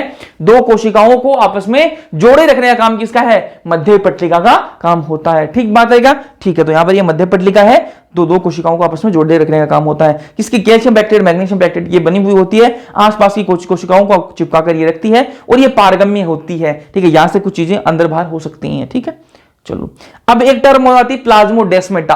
प्लाज्मोडेस्माटा क्या है, ध्यान से ये भी सुन लो भाई। मध्य पटलिका के अंदर, मध्य पटलिका क्या है, ये देखो मध्य पटलिका का दो कोशिकाओं के बीच में होता है ना, तो मध्य पटलिका के होते हैं, आड़े तिरछे स्थित होते हैं, आसपास की कोशिकाओं का साइटोप्लाज्म उसको जोड़े रखते हैं। अभी बताता हूं कैसे। ठीक है, दो कोशिकाएं दिख रही हैं भैया, इनके बीच में इनको चिपका के कौन रखता है, मध्य पटलिका। देखो पिंक कलर में मध्य पटलिका आपको दिख रही है। ठीक है, इस मध्य पटलिका के अंदर क्या है, आड़े तिरछे क्या है, प्लाज्मोडेस्माटा लगे हुए हैं। देखो ये ब्राउन कलर में। ठीक है, ये क्या है, ये क्या है आपके प्लाज्मोडेस्माटा। ये क्या कर रहे हैं, इस कोशिका का जो साइटोप्लाज्म है और इस कोशिका का साइटोप्लाज्म आपस में जोड़ने का काम कर रहे हैं, कनेक्शन बना रहे हैं। दोनों कोशिकाओं के बीच का जो साइटोप्लाज्म है उसको आपस में जोड़ रहे हैं, दोनों कोशिकाओं के साइटोप्लाज्म को आपस में जोड़ने का काम कौन कर रहा है, प्लाज्मोडेस्माटा। और मध्य पटलिका का काम क्या है, दोनों कोशिकाओं को आपस में चिपकाने का काम है। ठीक है, चलो जी, इसको एनसीईआरटी से रीड करते हैं। कोशिका भित्ति आपको याद ही होगा कि कवक व पौधों की जीव द्रव्य झिल्ली के बाहर पाए जाने वाली दृढ़ निर्जीव आवरण को कोशिका भित्ति कहते हैं। कोशिका भित्ति कोशिका का केवल यांत्रिक हानियों एवं संक्रमण से रक्षा करना ही नहीं होता, बल्कि यह कोशिका के बीच आपसी जो संपर्क है उसको बनाने में मदद करती है। अवांछनीय वृद्ध जो बड़े जो अणु हैं उनको उनके लिए अवरोध भी प्रदान करती है, उनको अंदर नहीं आने देती। शैवाल की कोशिका भित्ति सेलुलोज, गिलेक्टन्स, मेनन्स और खनिज जैसे कैल्शियम कार्बोनेट से बनी हुई होती है। ठीक है, जबकि दूसरे पौधों में सेलुलोज, हेमिसेलुलोज, पैक्टिन और प्रोटीन की वो बनी हुई होती है। नवपादप की जो कोशिका भित्ति होती है उसको प्राथमिक भित्ति कहेंगे। जो वृद्धि क्षमता होती है उसमें जो कोशिका परिपक्वता के साथ में घटती जाती है, वह इसके साथ कोशिका के भीतर की तरफ एक द्वितीय भित्ति का निर्माण होता है, कोशिका के भीतर की तरफ। ठीक है, मध्य पटलिका क्या है, मुख्यतः कैल्शियम पेक्टेट की बनी हुई होती है जो आसपास की विभिन्न कोशिकाओं को आपस में चिपकाए और पकड़े रखती है। ठीक है, कोशिका भित्ति एवं मध्य पटलिका के बीच जीव द्रव्य तंतु जिसको प्लाज्मोडेस्माटा कहते हैं आड़े तिरछे रूप से स्थित होते हैं जो आसपास की कोशिका द्रव्यों को जोड़ते हैं। ठीक बात है, कोशिकाओं के कोशिका द्रव्यों को जोड़ते हैं। समझ में आया, यहां तक कोई दिक्कत होनी नहीं चाहिए। चलो जी आगे चलो, बात करेंगे अंतः झिल्लिका तंत्र के बारे में बात करते हैं ना, अंतः झिल्लिका तंत्र के बारे में बात करते हैं। ठीक बात है, ये कुछ झिल्लीदार अंगक हैं। अंतः झिल्लिका तंत्र के अंदर क्या है, कुछ अंगक हैं कोशिका के अंदर जो क्या है, झिल्ली से आवृत है, जिनके अंदर झिल्ली का आवरण है। ठीक है, और ये अंगक जो है आपस में इनके अंदर क्या है, कोऑर्डिनेटेड है। इनके जो कार्य हैं वो कोऑर्डिनेटेड है। एक का कार्य कुछ होगा तो उससे दूसरा का जो कार्य है वो क्या हो, कोऑर्डिनेटेड होगा। ठीक है, तो ध्यान से देखो, अंतः झिल्लिका तंत्र, इसके अंदर झिल्लीदार अंगक कार्य व संरचना के आधार पर एक दूसरे से भिन्न होते हैं। संरचना सबकी अलग अलग होगी, ठीक है, कार्य अलग अलग होंगे, लेकिन बहुत से अंगक ऐसे होते हैं जिनके कार्य एक दूसरे से जुड़े हुए होते हैं, और जिनके कार्य एक दूसरे से जुड़े होते हैं ना, वो क्या अंतः झिल्लिका के तंत्र के अंदर आते हैं। कौन कौन से जिनके कार्य आपस में जुड़े हुए हैं? अंतर्द्रव्य जालिका, जिसको इंग्लिश में एंडोप्लाज्मिक रेटिकुलम कहेंगे, और इस चैप्टर के अंदर अपन आगे एंडोप्लाज्मिक रेटिकुलम ही बोलेंगे, ठीक है, और शॉर्ट में इसको ईआर ही बोलेंगे, ठीक है। गोल्जी बॉडी, ठीक है, रसधानी जिसको अपन वैक्यूल कहते हैं, लयनकार जिसको इंग्लिश में लाइसोसोम कहते हैं। ये क्या है? ये आपके अंतः झिल्लिका तंत्र के अंदर आते हैं। ये चार के इसके अंदर आते हैं, अंतः झिल्लिका तंत्र के अंदर आते हैं। जो आपका एंडोप्लाज्मिक रेटिकुलम है वो दो प्रकार का है। ईआर जो वो दो प्रकार का है, एक चिकना स्मूथ है और एक रफ होता है। स्मूथ स्मूथ क्यों है और रफ रफ क्यों है? ध्यान से सुनो। एंडोप्लाज्मिक रेटिकुलम ईआर जो है वो चिकना तब होगा, देखो ये कुछ ऐसा सा होता है ना, चलो डायग्राम दिखा देता हूं एनसीईआरटी का। ये देखो यहां से ये चिकना है, ठीक है, और यहां से आपको दिख रहा होगा ये खुरदरा है, ठीक है। ये खुरदरा क्यों हुआ? क्योंकि इसमें क्या लगे हुए हैं? राइबोसोम लगे हुए हैं। जिस एंडोप्लाज्मिक रेटिकुलम के ऊपर राइबोसोम भी लगे हुए हो वो कैसा हो जाएगा? खुरदरा हो जाएगा। और जिसके ऊपर कुछ भी नहीं लगा होगा, राइबोसोम नहीं लगे होंगे, वो चिकना रहेगा, ठीक है। तो चिकना राइबोसोम चिकना आपका एंडोप्लाज्मिक रेटिकुलम जो है, स्मूथ एंडोप्लाज्मिक रेटिकुलम जो है उस पर राइबोसोम नहीं होंगे, और जो आपका खुरदरा जो होगा, रफ एंडोप्लाज्मिक रेटिकुलम होगा, उस पर राइबोसोम लगे होंगे, इसलिए वो खुरदरा हो जाएगा। चलो जी, एंडोप्लाज्मिक रेटिकुलम, अब इनको एक एक को पढ़ लेते हैं। पहले आ जाओ एंडोप्लाज्मिक रेटिकुलम के बारे में बात करते हैं, ईआर के बारे में बात करते हैं। तो आपके जो एंडोप्लाज्मिक रेटिकुलम है वो कैसे होते हैं? चपटे होते हैं, आपस में जुड़े हुए होते हैं, और थैली युक्त छोटी नलिकावत जालिका जैसे होते हैं, ठीक है। चपटे फ्लैट होते हैं, आपस में एक दूसरे जुड़े होते हैं, थैली युक्त छोटी नलिकावत जालिका होती है, जिसमें ईआर और राइबोसोम, ईआर क्या? एंडोप्लाज्मिक रेटिकुलम, और उसके ऊपर राइबोसोम लगे हुए होंगे, उसको क्या कहेंगे? रफ एंडोप्लाज्मिक रेटिकुलम कहेंगे। रफ खुरदरा आपका क्या है? एंडोप्लाज्मिक रेटिकुलम है। आर शॉर्ट में कहेंगे, खुरदरी अंतर्द्रवी जालिका कहेंगे। ईआर जिस पर नो राइबोसोम, कोई राइबोसोम नहीं होगा, उसको अपन एसईआर कहेंगे, स्मूथ एंडोप्लाज्मिक रेटिकुलम कहेंगे। चिकनी अंतर्द्रवी जालिका है ये, ठीक है। आ जाओ ध्यान से भाई। आरईआर प्रोटीन संश्लेषण का काम करती है। प्रोटीन संश्लेषण का काम क्या करती है? आरईआर क्या है ये तो बताया मैंने आपको। देखो रफ एंडोप्लाज्मिक रेटिकुलम जिस पर राइबोसोम लगे हुए थे। अब ये प्रोटीन संश्लेषण का काम कैसे कर सकती है? अरे थोड़ी देर पहले तो मैंने आपको बताया था कि राइबोसोम का क्या काम है? प्रोटीन संश्लेषण का काम है। और आपको सबको पता है आरईआर के ऊपर क्या लगे हुए होते हैं? राइबोसोम लगे हुए होते हैं। राइबोसोम क्या बनाएंगे? प्रोटीन बनाएंगे। इसलिए क्या? प्रोटीन संश्लेषण का इनका काम है। प्रोटीन संश्लेषण सबसे ज्यादा कौन सी कोशिका बनाती है? तो पैंक्रियाटिक जो कोशिका है ना, पैंक्रियाटिक जो सेल है, वो अधिकांश उसमें अधिक संख्या में क्या होते हैं? आरईआर ही पाए जाते हैं, क्योंकि उसका काम क्या है? प्रोटीन बनाने का काम है, ठीक है। चलो एसईआर क्या काम करता है? संश्लेषण करता है किसका? लिपिड का, और कुछ स्टेरॉयडल हार्मोन बनाता है। एनिमल सेल के अंदर कुछ स्टेरॉयडल हार्मोन बनाता है। कौन? SER, smooth endoplasmic reticulum. और क्या करता है? डिटॉक्सिफिकेशन ऑफ ड्रग्स को डिटॉक्सिफाई करने में मदद करता है। आ जाओ इसको पढ़ लेते हैं एक बार। अंतः झिल्लिका तंत्र के बारे में बात करते हैं। झिल्लीदार अंग कार्य व संरचना के आधार पर एक दूसरे से काफी अलग होते हैं। इनमें बहुत से ऐसे होते हैं जिनके कार्य एक दूसरे से जुड़े हुए होते हैं, ठीक है। जिनके कार्य एक दूसरे से जुड़े रहते हैं उन्हें अंतः झिल्ली तंत्र के अंतर्गत रखते हैं। इस तंत्र के अंतर्गत अंतर्द्रवी जालिका, गोल्जिकाय, आपका ईआर हो गया, गोल्जी बॉडी हो गया, लैनका, लाइसोसोम, रसधानी अंगक होते हैं। आपके सूत्रकणिका जैसे माइटोकॉन्ड्रिया हो गया, ठीक है, हरित लवक हो गया, ठीक है। परोक्सिसोम के कार्य उक्त अंगों से संबंधित नहीं है, इसलिए उन्हें अंतःझिल्लिका तंत्र के अंतर्गत नहीं रखा जाता। अंतर्द्रवी जालिका, एंडोप्लाज्मिक रेटिकुलम। इलेक्ट्रॉन सूक्ष्मदर्शी के अध्ययन के पश्चात यह पता लगा कि यूकारियोटिक कोशिकाओं में कोशिका द्रव्य के अंदर चपटे आपस में जुड़ी थैली युक्त छोटी नलिकावत जालिका है, जिसको एंडोप्लाज्मिक रेटिकुलम कहते हैं, जिसे अंतर्द्रवी जालिका कहते हैं, ठीक है। प्राय राइबोसोम अंतर्द्रवी जालिका के बाहरी सतह पर चिपके रहते हैं।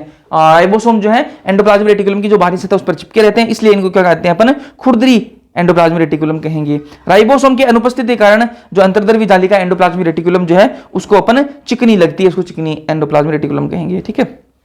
चिकनी अंतर्द्रवी जालिका कहते हैं। जो कोशिकाएं प्रोटीन संश्लेषण एवं श्रवण की में सक्रिय भाग लेती हैं उनमें खुरदरी अंतर्द्रवी जालिका होती है, क्योंकि उनमें राइबोसोम लगे हुए होते हैं, इसलिए वो प्रोटीन बनाती हैं। ये काफी फैली हुई तथा केंद्र के बाह्य झिल्ली तक फैली हुई होती है। चिकनी अंतर्द्रवी जालिका प्राणियों में लिपिड संश्लेषण मुख्य स्थल होती है, लिपिड बनाती है, और लिपिड की भांति स्टेरॉयडल हार्मोन बनाती है। ठीक बात है क्या? ठीक, चलो आगे बात करते हैं अपन किसकी? Golgi body.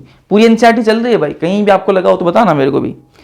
गोल्जी उपकरण, गोल्जी अपरेटस के बारे में बात करते हैं। जो केंद्रक के पास घनी संचित जालिकावत संरचना होती है, ठीक है, केंद्रक के पास घनी संचित जालिकावत घनी रंजित, सॉरी रंजित बोलते मैंने, माफी, ठीक है, घनी रंजित जालिकावत संरचना होती है, ठीक है, कहां पर, केंद्रक के पास में। ये गोल्जी बॉडी कहां पाया जाता है, तो न्यूक्लियस है ना, न्यूक्लियस जो है उसके पास में पाया जाता है। कौन, गोल्जी बॉडी उसके पास में पाया जाता है, केंद्रक के पास घनी रंजित जालिकावत संरचना होती है। इसको सबसे पहले किसने देखा, कैमिलो गोल्जी साहब ने देखा। क्या नाम है साइंटिस्ट का, कैमिलो गोल्जी, 1898 में इन्होंने इसको देखा, ठीक है। और कैमिलो गोल्जी जो है, इनके नाम के बाद में इसको क्या है, गोल्जी बॉडी का कहते हैं, नाम से ही गोल्जी बॉडी कहते हैं ना। हाँ, कैसा होता है ये, चपटी होती है, डिस्क आकार की थैली या फिर कुंड से मिलकर ये बनी हुई होती है ना, चपटी होती है, ठीक है, डिस्क के आकार की होती है, थैली या फिर कुंड से मिलकर ये बनी हुई होती है। व्यास कितना होता है इनका, 0.5 से 1 माइक्रोमीटर इनका व्यास होता है। एक दूसरे के समानांतर ऐसे होते हैं, ठीक बात है। चलो एक बार मैं आपको दिखा दूं, 1 मिनट, कहां गया डायग्राम, ये देखो गोल्जी उपकरण, ठीक बात है क्या, ये कुंड है, इन कुंडों का व्यास बताया है जी 0.5 माइक्रोमीटर से 1 माइक्रोमीटर, ठीक है। हाँ, अभी इससे आपका गोल्जी बॉडी का काम क्या है, गोल्जी बॉडी का काम क्या है वो सुनो ध्यान से।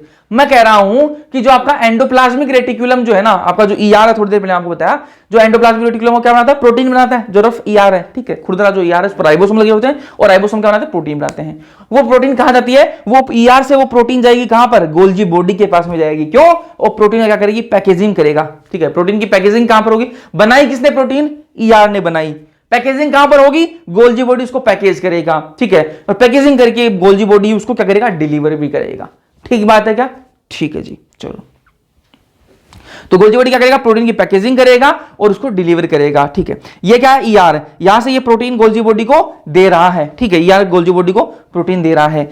जिस साइड से गोल्जी बॉडी प्रोटीन को ग्रहण करता है उस साइड को क्या कहते हैं, कॉन्वेक्स सिस या फिर निर्माणकारी सतह कहते हैं। क्या कहते हैं, कॉन्वेक्स सिक्स नहीं, सिस या फिर निर्माणकारी सतह कहते हैं, जिस जहां से ये प्रोटीन को एक्सेप्ट करता है और जहां से ये प्रोटीन को पैकेज करने के बाद में रिलीज करता है ना, उसको कहते हैं कॉनकेव ट्रांस या फिर परिपक्व सतह। याद रखना है आपको, अभी दिखाऊंगा आपको, है ना।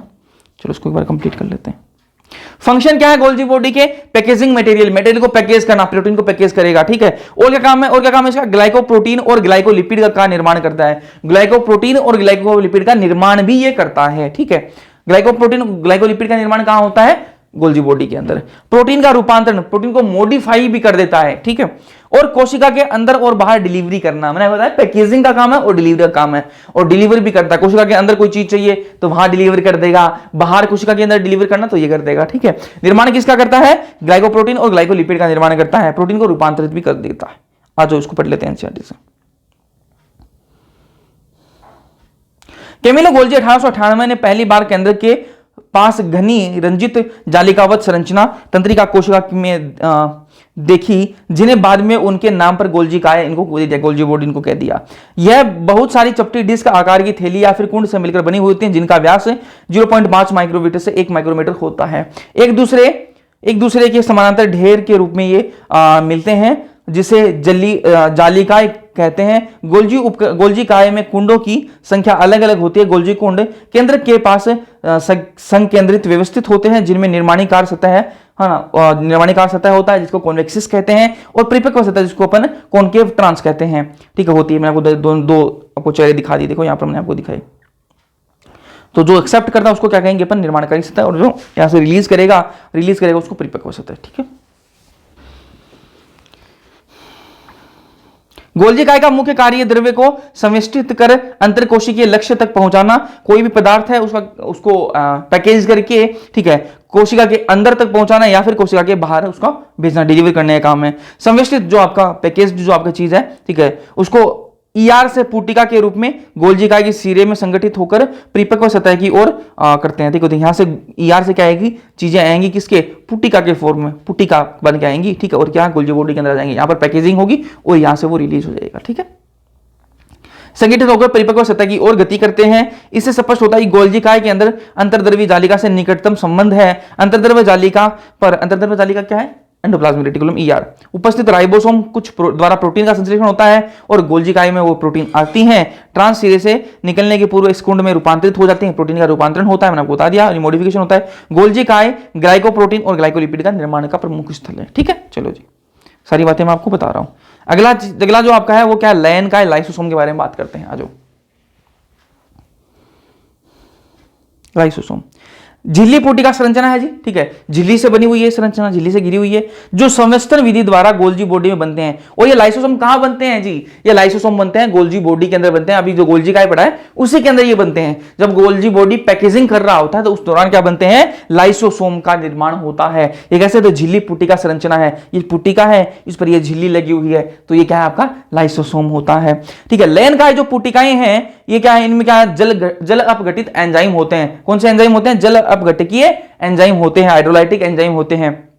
कौन कौन से, हाइड्रोलेजेज, लाइपेजेज, प्रोटीएजेज और कार्बोहाइड्रेट एंजाइम इनके अंदर पाए जाते हैं। किनके अंदर पाए जाते हैं, लयन काय लाइसोसोम के अंदर पाए जाते हैं। लयन काय है क्या, मैंने कहा जब गोल्जी बॉडी के अंदर पैकेजिंग चल रही होगी तो उसके अंदर क्या पुटिका बनती है, वेसिकल्स बनती हैं, उन वेसिकल्स के बाहर झिल्ली लग जाती है, उसको क्या कहते हैं, लाइसोसोम कहते हैं। इन पुटिकाओं के अंदर क्या है, इन झिल्लियों के, झिल्ली जो लयन काय जो पुटिका है इनके अंदर क्या है, इनके अंदर जल अपघटित एंजाइम है। ठीक है, जिन कौन कौन से एंजाइम है आपके, हाइड्रोलेजेस, लाइपेजेस, प्रोटीएजेस, कार्बोहाइड्रेजेस। ठीक है, काम क्या है इनका, पाचन करते हैं। किसका पाचन करेंगे, carbohydrate, protein, lipid, nucleic acid का पाचन कर देते हैं। ठीक है, ये जो अजल अपघट, ये जो एंजाइम है ये एसिडिक कंडीशन में सर्वाधिक सक्रिय हो जाते हैं। ये जो हाइड्रोलाइटिक एंजाइम है कौन सी कंडीशन में ज्यादा सक्रिय होंगे, एसिडिक कंडीशन जब इनको मिलती है तो ये ज्यादा एक्टिव हो जाते हैं। आ जाओ इसको एनसीईआरटी कर लेते हैं।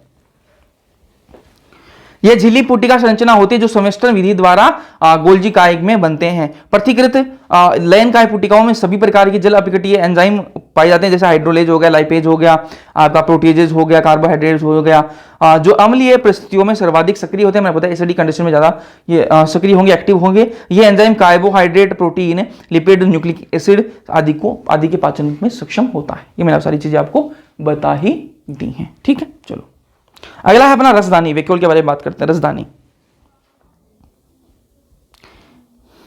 तो ये झिल्ली द्वारा घिरी जगह को रसदानी कहते हैं। ठीक है, कोशिका के अंदर एक रसदानी की एक जगह है जिसको जो झिल्ली से घिरी हुई है, उस झिल्ली से घिरी हुई जगह को क्या कहेंगे, रसदानी कहेंगे। इनमें पानी भरा हुआ होता है, उस जगह के अंदर क्या भरा होता है, पानी भरा हुआ होता है और उत्सर्जित पदार्थ भरे हुए होते हैं। जो उत्सर्जित पदार्थ हैं, जो वेस्ट मटेरियल है वो इस रसदानी के अंदर भरा होता है, पानी भरा हुआ होता है, इसके अंदर रस भरे हुए होते हैं, ये सारी चीजें इसके अंदर भरी हुई होती हैं। एकल झिल्ली से ये आवृत होती है, इस एक ही झिल्ली लगी हुई होती है। ठीक है, और उस झिल्ली को क्या कहेंगे, प्लांट की अगर वो रसदानी उसको क्या कहेंगे, उस झिल्ली का नाम होता है टोनोप्लास्ट। इस पर क्वेश्चन आया हुआ भाई। ठीक है, तो एकल झिल्ली से आवृत होती है, इसका नाम क्या है, टोनोप्लास्ट। ठीक है, प्लांट सेल की जब बात करें ना तो प्लांट कोई कोशिका है, प्लांट ये मान लो ये कोशिका है, इसके अंदर 90% जो स्थान है ना वो किसका घेरा हुआ होता है, उसके अंदर आपकी ये रसदानी ही बनी हुई होती है।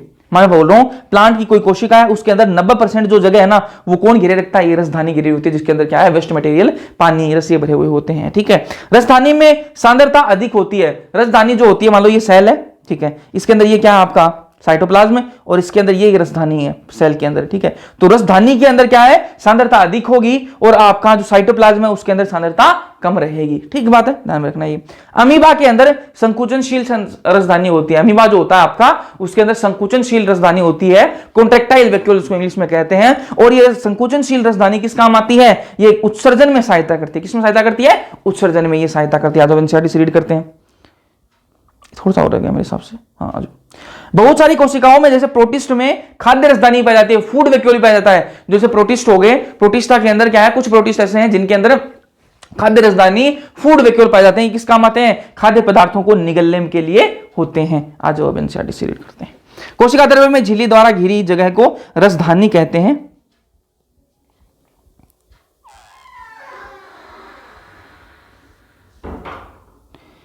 कहां गया, रसदानी कहते हैं। इसमें इनमें पानी रस उत्सर्जित पदार्थ व अन्य उत्पाद जो कोशिका के लिए उपयोगी नहीं है वो इनमें भरा हुआ होता है। ठीक है, उनमें मिलते हैं। रसधानी एकल झिल्ली से आवृत होते हैं जिसे टोनोप्लास्ट कहते हैं। ठीक है, पादप कोशिकाओं में 90% स्थान ये घेरता है। पौधों में बहुत से आयन एवं वह पदार्थ सांद्रता प्रवणता की विपरीत टोनोप्लास्ट से होकर रसधानी में अभिगमित होते हैं। इस कारण से इनकी सांद्रता रसधानी की में कोशिका द्रव्य की अपेक्षा काफी अधिक होती है। चलो जी, अमीबा में संकुचनशील रसधानी होती है जो उत्सर्जन में महत्वपूर्ण सहायता करती है। उनकी बहुत सारी कोशिकाओं जैसे आधे जीव इनको प्रोटिस्टा कहा है। खाद्य रसधानी पाई जाती है, ठीक है, जो निर्माण खाद्य को निगलने के लिए होता है। ठीक है, चलो अगला अपना है माइटोकॉन्ड्रिया के बारे में बात करते हैं। माइटोकॉन्ड्रिया हिंदी में इसको सूत्रकणिका कहा जाता है। ठीक है, चलो व्यास कितना होता है माइटोकॉन्ड्रिया का? माइटोकॉन्ड्रिया का व्यास होता है 0.2 से 1 माइक्रोमीटर इसका व्यास होता है। एवरेज ले लें इसका तो 0.5 माइक्रोमीटर आ जाएगा। मैं कह रहा हूं जो माइटोकॉन्ड्रिया सूत्रकणिका इसका व्यास कितना होता है भैया? 0.2 से 1 माइक्रोमीटर इसका व्यास होता है। एक एवरेज ले लें अपन तो 0.5 माइक्रोमीटर इसका व्यास होता है। लंबाई कितनी होती है? 1 से 4.1 माइक्रोमीटर इसकी लंबाई होती है। आकार कैसा होता है? आकृति कैसी होती है? तस्तुरीनुमा बेलनाकार इसकी आकृति होती है। ठीक है, वायवीय सब्शन का स्थान होता है। आप सबको पता है, अगर आपने रेस्पिरेशन वाला चैप्टर पढ़ लिया है, प्लांट में जो पादप में सब्शन वाला चैप्टर अगर आपने पढ़ लिया है तो वहां पर अपन बात करते हैं कि जो सब्शन है, जो क्रियाएं सब्शन की वो कहां चलती हैं? माइटोकॉन्ड्रिया के अंदर होती हैं। ग्लाइकोलाइसिस साइटोप्लाज्म के अंदर होती है। ठीक है, उसके बाद में जो आगे की आपकी ईटीएस, आपकी लिंक रिएक्शन, क्रेब साइकिल, ये कहां होती हैं? ये आपकी माइटोकॉन्ड्रिया के अंदर ही होती हैं। इसलिए कहा है कि ये वायवीय सब्शन का स्थान होता है। कोशिकीय यहां पर ऊर्जा बनती है। ईटीएस के दौरान क्या बनती है? बहुत सारी ऊर्जा बनती है। तो वो ऊर्जा कहां? माइटोकॉन्ड्रिया के अंदर बनती है, तो एटीपी। ठीक है, तो ये ऊर्जा का स्थान है, ये ऊर्जा यहां बनती है। इसीलिए क्या कहते हैं माइटोकॉन्ड्रिया को? पावर हाउस ऑफ सेल कहा जाता है। पावर हाउस सेल भी इसको कहा जाता है क्योंकि यहां पर ऊर्जा बनती है। विखंडन द्वारा ये विभाजित होते हैं। विभाजित कैसे होते हैं? विखंडन द्वारा विभाजित होते हैं। ये बातें बहुत इंपॉर्टेंट बातें लिखी हुई हैं, उस पैराग्राफ से निकालकर बहुत इंपॉर्टेंट बातें लिखी हुई हैं, तो इनको कभी भूलना मत। विखंडन द्वारा ये क्या करते हैं? विभाजन करते हैं। कौन? माइटोकॉन्ड्रिया। दो झिल्ली युक्त होते हैं। माइटोकॉन्ड्रिया के अंदर दो झिल्ली लगी हुई होती है। अभी दिखाऊंगा डायग्राम के अंदर, चलो दिखा देता हूं। माइटोकॉन्ड्रिया के अंदर दो झिल्ली होती हैं। ये बाहर वाली झिल्ली होती है, ये बाहर वाली झिल्ली, और ये भीतर वाली झिल्ली है ना। और अंदर वाली जो झिल्ली है, भीतर वाली झिल्ली, इसके अंदर आप देखो, ये देखो, ये फोल्ड से है ना। इन फोल्डो क्या कहेंगे? क्रिस्टी कहेंगे। क्या कहेंगे? क्रिस्टी। दो झिल्ली युक्त होते हैं। इनके अंदर एक सिंगल सर्कुलर, एक गोल डीएनए पाया जाता है, गोलाकार डीएनए पाया जाता है। राइबोसोम इनके अंदर पाया जाता है। किस प्रकार का? 70S राइबोसोम होता है। जबकि ये किसका? माइटोकॉन्ड्रिया किसका है? ये यूकारियोटिक कोशिका का है। लेकिन इसके अंदर राइबोसोम कैसा है? 70S प्रकार का राइबोसोम पाया जाता है। और राइबोसोम का काम क्या है? प्रोटीन बनाने का काम है जी। ठीक है, इनके अंदर मैट्रिक्स होता है। मैट्रिक्स देखो, ये जो ये भरा हुआ ना आधा त्रिज्या को मैट्रिक्स कहेंगे ना, ठीक है, मैट्रिक्स है इनके अंदर। और इसी के अंदर आपकी जो है रिएक्शन चलती है। मैट्रिक्स सभी एंजाइम उपस्थित होते हैं। इस मैट्रिक्स के अंदर सारे एंजाइम उपस्थित है। सिर्फ एक एंजाइम सक्सिनाइल डिहाइड्रोजिनेज जो को छोड़कर सारे एंजाइम इस मैट्रिक्स के अंदर होते हैं। ठीक है, अब एक बार एनसीईआरटी से रीड करते हैं, फिर आ जाओ। सूत्रकणिका को जब एक विशेष रूप से अभिरंजित नहीं किया जाता तब तक सूक्ष्मदर्शी द्वारा इसे आसानी से नहीं देखा जाता है। इसलिए इसको एक अभिरंजित से इसको स्टेन करना पड़ता है। ठीक है, उसके बाद में दिखाई देता है। प्रत्येक कोशिका में सूत्रकणिका की संख्या भिन्न होती है। अलग अलग कोशिका के अंदर अलग अलग संख्या में क्या होंगे? माइटोकॉन्ड्रिया होंगे। ठीक है, यह उसकी कार्य की सक्रियता पर निर्भर करता है कि वो सेल कितनी एक्टिव है, कितना उसको काम करना पड़ता है। जितना काम करना पड़ता है उसके हिसाब से उसके अंदर क्या होंगे? माइटोकॉन्ड्रिया होंगे, क्योंकि माइटोकॉन्ड्रिया एनर्जी बनाते हैं ना। यह आकृति व आकार में भिन्न होती है। यह तस्तरीनुमा बेलनाकार आकृति की होती है। 0 से 4.1 माइक्रोमीटर ये लंबी होती है। 0.2 से 1 माइक्रोमीटर ये इसका व्यास होता है, जिसको एवरेज अपन 0.5 माइक्रोमीटर ले सकते हैं। सूत्रकणिका एक बाहरी दोहरी झिल्ली युक्त संरचना होती है, मैंने आपको बता दिया, जिसकी बाहरी झिल्ली व भीतरी झिल्ली इसकी अवकोशिका से दो स्पष्ट जलीय कक्षों, बाह्य कक्ष व भीतरी कक्ष में विभाजित रहती है। भीतरी कक्ष में घने व सामंगी पदार्थ से भरा होता है, जिसको अपन आधारत्री कहते हैं, ठीक है, मैट्रिक्स कहते हैं। बाह्य कला सूत्रकणिका की बाह्य सतत सीमा बनाती है। जो बाहरी वाली जो आपकी जो लेयर है, ठीक है, वो इसकी क्या है? एक बाउंड्री बना रही है ना। इसकी क्रिस्टी क्या हो गया? इसके अंतर जो झिल्ली है वो कई आधात्री की तरफ अंतरलवन बनाती है। ये देखो अंतरवलन बनाती है। ये देखो फोल्ड बना रखे हैं ना, इसको क्या कहेंगे अपन? क्रिस्टी कहेंगे। क्रिस्टी एक वचन में इसको क्रिस्टो कहेंगे। ठीक है, क्रिस्टा बोलते हैं। क्रिस्टी इसके क्षेत्रफल को बढ़ाते हैं। काम क्या? इसका क्षेत्रफल को बढ़ा देते हैं इस। ठीक है, इसके दोनों झिल्लियों में इनमें संबंधित विशेष एंजाइम यहां पर मिलते हैं जो सूत्रकणिका के कार्य से संबंधित है। सूत्रकणिका का वायवीय श्वसन से संबंध होता है, क्योंकि मैंने बता दिया Krebs cycle, link reaction, ETS वो यहीं चलता है। ठीक है, इनमें कोशिकीय ऊर्जा एटीपी के रूप में उत्पादित होती है। इस कारण से सूत्रकणिका को कोशिका का शक्ति गृह भी कहते हैं, पावर हाउस ऑफ सेल कहते हैं, ठीक है। सूत्रकणिका के आधार में एकल वर्ताकार डीएनए पाया जाता है, एक गोल सा डीएनए वर्ताकार डीएनए पाया जाता है, वह कुछ आरएनए राइबोसोम भी यहां पर पाए जाते हैं, 78 प्रकार का राइबोसोम है, तथा प्रोटीन संश्लेषण का कार्य होता है। सूत्रकणिका जो है विखंडन द्वारा विभाजित होती है, बता चुका हूं आपको, ठीक है। अब बात करेंगे यहाँ पर प्लास्टिड के बारे में बात करते हैं, आज लवक प्लास्टिड के बारे में बात करते हैं। सभी प्लांट सेल और यूग्लिनोइड्स के अंदर ये प्लास्टिड पाया जाता है, जितने भी प्लांट सेल हैं, यूग्लिनोइड्स हैं, उनके अंदर आपको प्लास्टिड देखने के लिए मिलेगा। विशिष्ट प्रकार के इनके अंदर वर्णक पाए जाते हैं, ध्यान से सुनो, मैं कह रहा हूं, जो लवक इंग्लिश में इनको प्लास्टिड कहेंगे, कहां पाए जाते हैं, जो सभी प्लांट सेल हैं और जो यूग्लिनोइड्स हैं उनके अंदर पाए जाएंगे। और ये जो प्लास्टिड है इनके अंदर होता क्या है, इनके अंदर जी पिगमेंट भरे हुए हैं, वर्णक भरे हुए हैं। जिस प्रकार का पिगमेंट होगा, मान लो लाल कलर का पिगमेंट है तो लाल कलर दिखाएगा प्लांट के अंदर, अगर मान लो हरे कलर वाला पिगमेंट है तो हरा कलर दिखाएगा। तो जिस प्रकार का इनमें पिगमेंट होगा उसी प्रकार का प्लांट के अंदर ये रंग दिखाएगा, ठीक है। तो विशिष्ट प्रकार के इनमें वर्णक पाए जाते हैं और उस प्लांट के अंदर विशिष्ट ये रंग देते हैं। तो कौन कौन से वर्णक पाए जा सकते हैं, क्लोरोप्लास्ट, क्रोमोप्लास्ट और ल्यूकोप्लास्ट। हिंदी में बात करूं, क्लोरोप्लास्ट को हरित लवक कहते हैं, क्रोमोप्लास्ट को वर्णी लवक कहते हैं, ल्यूकोप्लास्ट को अवर्णी लवक कहते हैं। एक एक को पढ़ लेते हैं। सबसे पहले बात करें हरित लवक क्लोरोप्लास्ट के बारे में बात कर लेते हैं। तो हरित लवक जो क्लोरोप्लास्ट है उसके अंदर क्लोरोफिल और केटिनोइड पिगमेंट, दो प्रकार के पिगमेंट यहां पर दिखाए हैं, क्लोरोफिल और केटिनोइड पिगमेंट। किस काम आते हैं ये, प्रकाश संश्लेषण, फोटोसिंथेसिस में काम आते हैं। क्रोमोप्लास्ट वर्णी लवक के बारे में बात करें तो यहां पर दो आपके पिगमेंट होते हैं, केरोटीन और जेंथोफिल। क्या है, कलर देते हैं। कौन से कलर देते हैं, येलो, ऑरेंज, रेड जो कलर आते हैं प्लांट के अंदर, वो किसके कारण आते हैं, इसी क्रोमोप्लास्ट के कारण आते हैं, ठीक है, ध्यान से सुनना। और ये दो पिगमेंट है वो कैसे हैं, फेट सोल्यूबल कैरोटीनॉइड पिगमेंट है, ठीक है। अवर्णी लवक ल्यूकोप्लास्ट की बात करें तो ये रंगहीन होता है, इसमें कोई रंग ही नहीं होता। तो काम क्या है जी इसका, ठीक है, ये स्टोर काम करता है ना। तो ये क्या है, 4 प्रकार से स्टोरेज करता है, ठीक है। मंडलवक, मंडलवक को इंग्लिश में कहते हैं अमाइलोप्लास्ट। क्या काम है इसका, स्टोर कार्बोहाइड्रेट, जो कार्बोहाइड्रेट को स्टोर करेगा उसको मंडलवक कहेंगे, एग्जांपल आलू, ठीक है। इलायोप्लास्ट ये तेल लवक, ठीक है, जो स्टोर ऑयल और फैट को जो स्टोर करेगा उसको आपको तेल लवक कह देंगे, और जो प्रोटीन को स्टोर करेगा उसको प्रोटीन लवक एल्यूरोप्लास्ट कह देंगे, ठीक बात है। चलो क्लोरोप्लास्ट थोड़ा सा और डिटेल में कर लेते हैं। तो ये 2 झिल्ली युक्त होता है, क्लोरोप्लास्ट के अंदर 2 झिल्लियां होती हैं। अगर आपने फोटोसिंथेसिस वाला चैप्टर पढ़ा है तो आपको पूरी संरचना याद आ रही होगी क्लोरोप्लास्ट की। 2 झिल्ली होती है, लेंस के आकार अंडाकार, गोलाकार, चक्री, फीते के आकार के होते हैं, ठीक है। लंबाई 5 से 10 माइक्रोमीटर होती है, इनकी चौड़ाई 2 से 4 माइक्रोमीटर की होती है।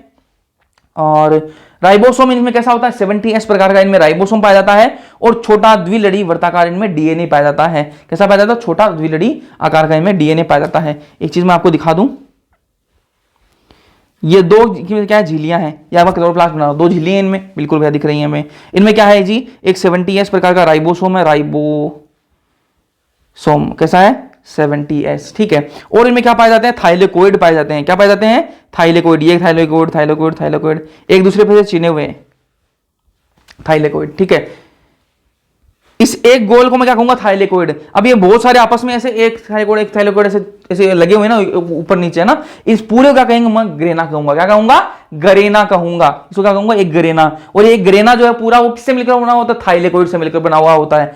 2 ग्रेना को आपस में जोड़ने का काम किसका है, ये 2 ग्रेना को आपस में जोड़ने का काम किसका है, स्ट्रोमा लेमेली। किसका नाम है, स्ट्रोमा लेमेली। हिंदी में इसको कहते हैं पीठी का पटलिका। क्या कहते हैं, पीठी का पटलिका। अभी बात करेंगे, जो एनसीईआरटी में दिखाऊंगा मैं आपको, है ना। तो ये सारी चीजें मैंने आपको बता दी, एनसीईआरटी में आ जाती हूँ। प्लवक प्लास्टिड, लवक सभी कोशिकाओं एवं कुछ प्रोटोजोआ जैसे यूग्लिना में मिलते हैं। ये आकार में बड़े होने के कारण सूक्ष्मदर्शी से आसानी से दिखाई पड़ते हैं। इसे विशिष्ट प्रकार के वर्णक मिलने के कारण भिन्न भिन्न रंग दिखाई पड़ते हैं अपन को प्लांट के अंदर, ठीक है।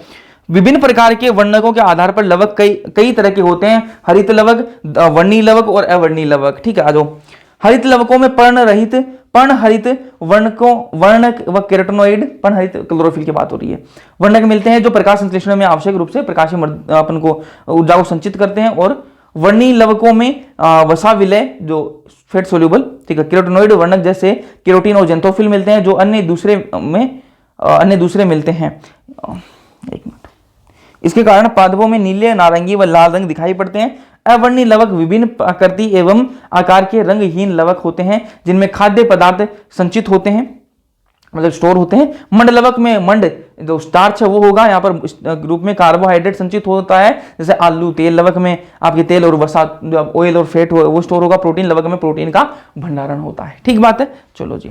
हरे पौधों में अधिकतर हरित लवक पत्ती की पर्ण मध्योतक कोशिका में पाए जाते हैं, जो आपकी मेसोफिल सेल है उसके अंदर। हरित लवक लेंस के आकार के अंडाकार, गोलाकार, चक्री के व फीते के आकार के अंगक होते हैं, जो विभिन्न लंबाई 5 से 10 माइक्रोमीटर, चौड़ाई 2 से 4 माइक्रोमीटर के होते हैं। इनकी संख्या भिन्न हो सकती है, जो प्रत्येक कोशिका में होती क्राइमोडामनास हरित शैवाल, ठीक है, 20 से 40 प्रति कोशिका पर्ण मध्योतक कोशिका के अंदर, मेसोफिल सेल के अंदर पाए जाते हैं।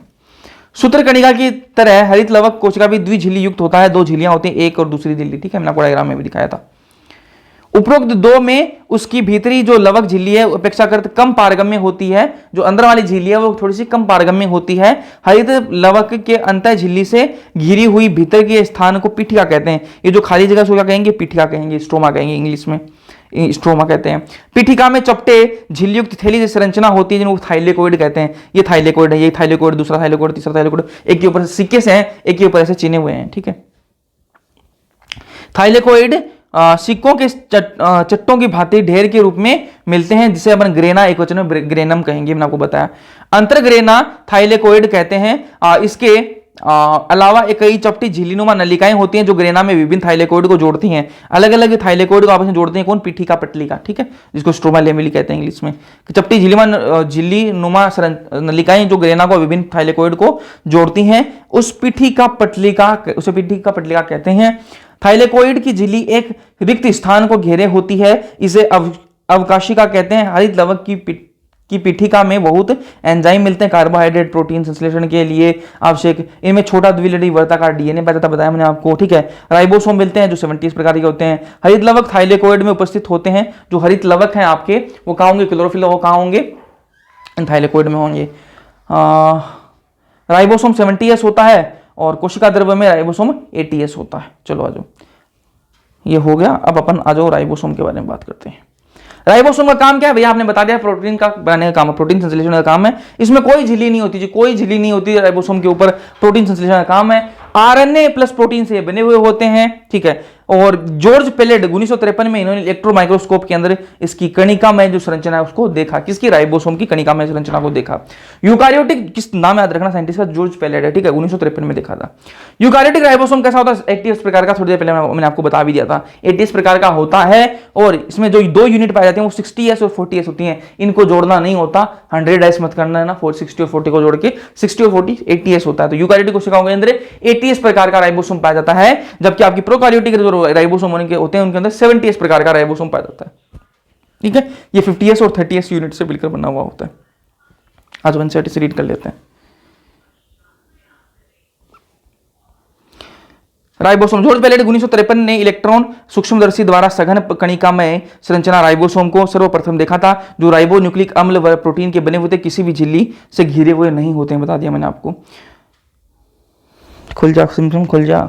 यूकारियोटिक राइबोसोम 80S व प्रोकारियोटिक राइबोसोम 70S प्रकार के होते हैं। प्रत्येक राइबोसोम में उप इकाइयों, बड़ी व छोटी उप इकाइयां होती हैं, जिसमें S क्या स्वेडबर्ग इकाई में बता दिया था, अवसादन गुणांक को प्रदर्शित करता है। यह अपरोक्ष रूप से आकार व घनत्व को व्यक्त करता है। दोनों 70S और 80S राइबोसोम 2 ही उप इकाइयों से बने होते हैं। ये देखो, ये बड़ी, ये देखो उप इकाई है, ऐसे इस प्रकार से राइबोसोम होता है। चलो जी, बात करेंगे साइटोस्केलेटन के बारे में, बात कर लेते हैं। जो साइटोस्केलेटन प्रोटीन युक्त तंतु का जाल होता है। जो प्रोटीन के बने हुए कुछ तंतु हैं, उनका जाल क्या है? साइटोस्केलेटन है। काम ये माइक्रोट्यूब्यूल, माइक्रोफिलामेंट, इंटरमीडिएट फिलामेंट है, ठीक है। कार्य क्या है इनका? यांत्रिक सहायता करते हैं ना, मैकेनिकल सपोर्ट, ठीक है। गति में मदद करते हैं। कोशिका के आकार को बनाए रखते हैं, कोशिका की शेप बना रहे उसमें ये मदद करते हैं। आज 1 से पढ़ लेते हैं इसको। साइटोस्केलेटन प्रोटीन युक्त विस्तृत जालिका व तंतु को कोशिका द्रव्य मिलते हैं। साइटोपंजरिन भी इनको बोलते हैं, साइटोस्केलेटन भी होता है, ठीक है।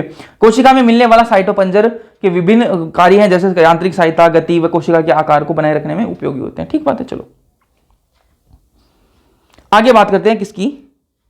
पक्षमाभ और कोशिका कशाभिका के बारे में बात करते हैं। पक्षमाभ और कशाभिका, इंग्लिश में इसको कहते हैं सीलिया और फ्लेजिला।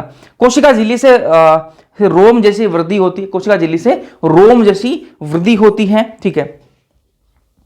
ये कोशिका झिल्ली है, इससे ऐसे रोम जैसी वृद्धि होगी, इसको क्या कहेंगे अपन? कशाभिका या फिर पक्षमाभ। ठीक है, अभी देखो बेसल बॉडी से निकलती है, दोनों के नीचे क्या होगी, बेसल बॉडी होगी। अब देखो कशाभिका और पक्षमाभ के अंदर डिफरेंस देखो, पक्षमाभ कैसे होते हैं, छोटे होते हैं, ठीक है, कशाभिका कैसे होते हैं, बड़े होते हैं।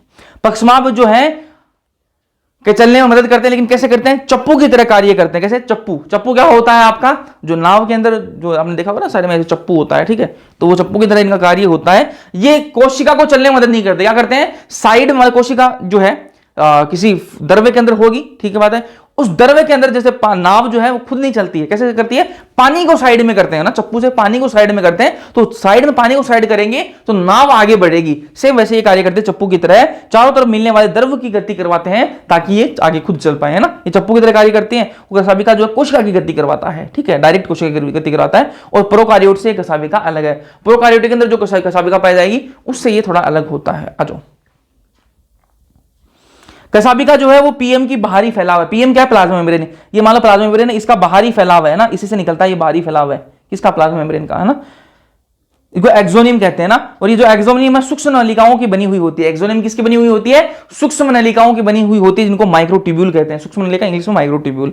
अब ये सूक्ष्म नलिका दो प्रकार की होती है, एक रेडियली माइक्रोट्यूब्यूल, ठीक है, जो 9 होती है, और एक सेंट्रली माइक्रोट्यूब्यूल जो 2 होती है। एनसीईआरटी का डायग्राम से दिखाता हूं आपको। ये देखो माइक्रोट्यूब्यूल, देखो देखो ये वाले, देखो ये 2 तो क्या है आपकी, ये तो आपकी केंद्रीय सूक्ष्म नलिका जो सेंट्रल माइक्रोट्यूब्यूल हो गए, वो 2 हैं आपकी। ये देखो 2 हैं, 1 2 3 4 5 6 7 8 9।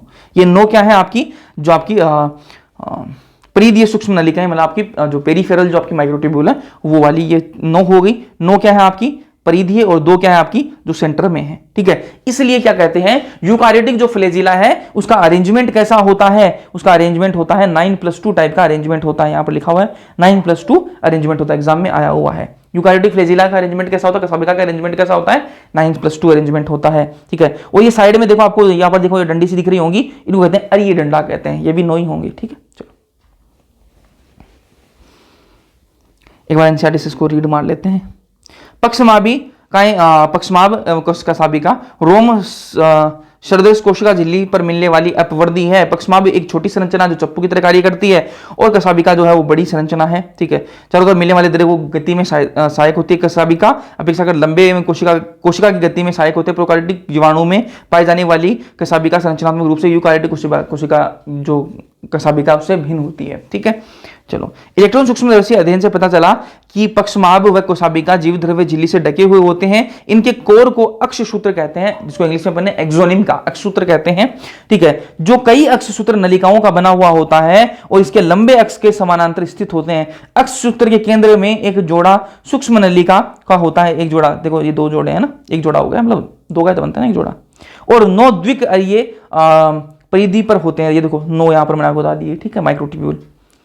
अर्ध अक्ष सूत्र की सूक्ष्म नलिकाओं की इस व्यवस्था को 9+2 प्रणाली कहते हैं, 9+2 अरेंजमेंट, ठीक है। केंद्रीय नलिका सेतु द्वारा जुड़े हुए होते हैं, केंद्रीय नलिका सेतु द्वारा ये जुड़े हुए होते हैं।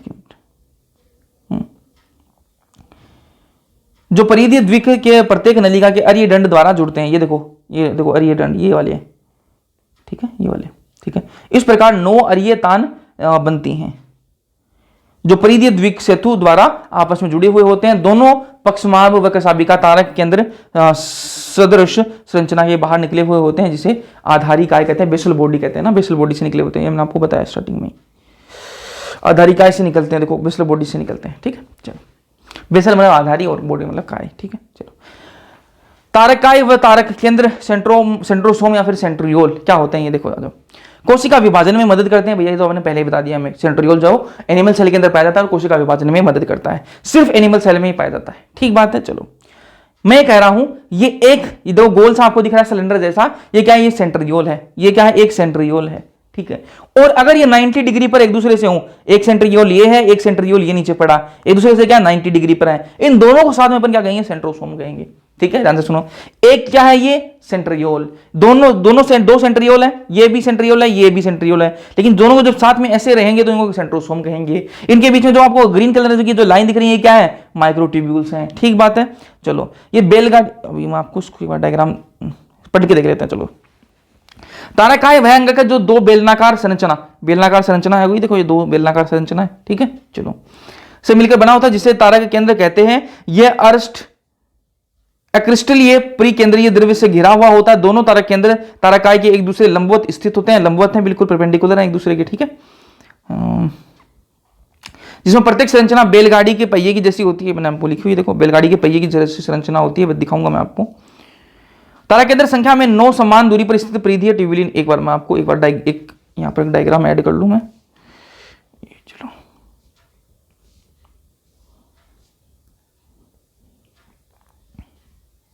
ये यहां पर देखो, ये ट्यूबुलिन प्रोटीन की बनी हुई है, ये देखो यहां पर, ये देखो 9 ट्यूबुलिन प्रोटीन से बनी हुई है, ये देखो इसी के बारे में एनसीईआरटी यहां पर बात कर रही है।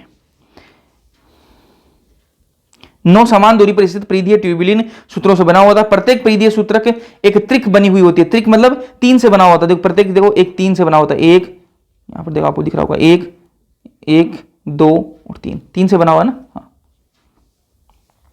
चलो जी, कहां थे अपन, आपस में त्रिक से बना होता। तारा के अंदर का अगर भीतरी भाग प्रोटीन का बना हुआ होता है, जिसे धुरी कहते हैं। यह परिधीय त्रिक से नलिका से प्रोटीन बने अर्य दंड से जुड़े हुए होते हैं, ये देखो इससे जुड़े होंगे, ठीक है।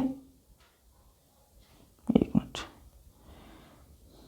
तारा के अंदर पक्षमाभ व कशाभिका का आधारी काय बनाता है। जो पक्षमाभ और कशाभिका का जो आपको मैंने बताया बेसल बॉडी आधारी काय, वो कौन बनाता है, यही बनाते हैं तारा के अंदर आपके जो तारकाएं हैं, ठीक है।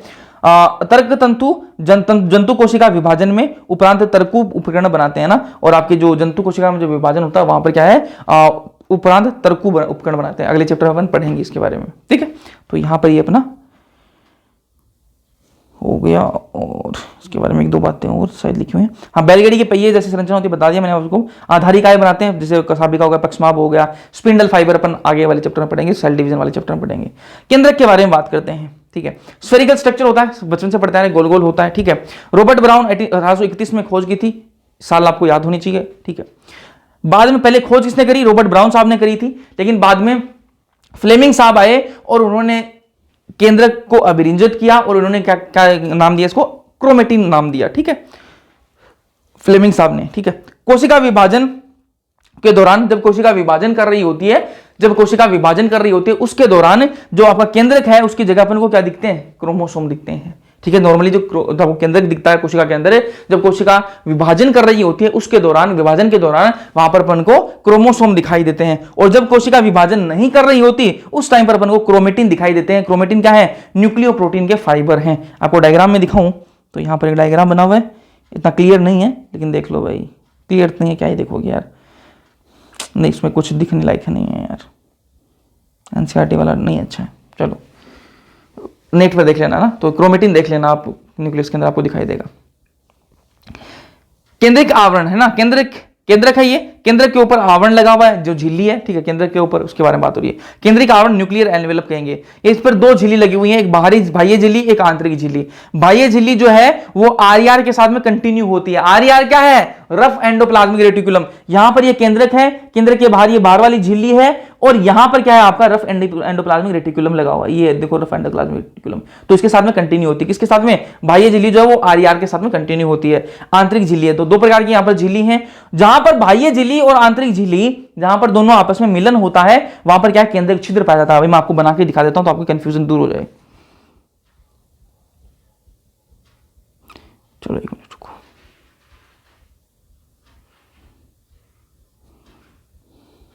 ये 2 झिल्ली आपको झिल्ली दिख रही होगी, ठीक है, केंद्र के बाहर, ठीक है।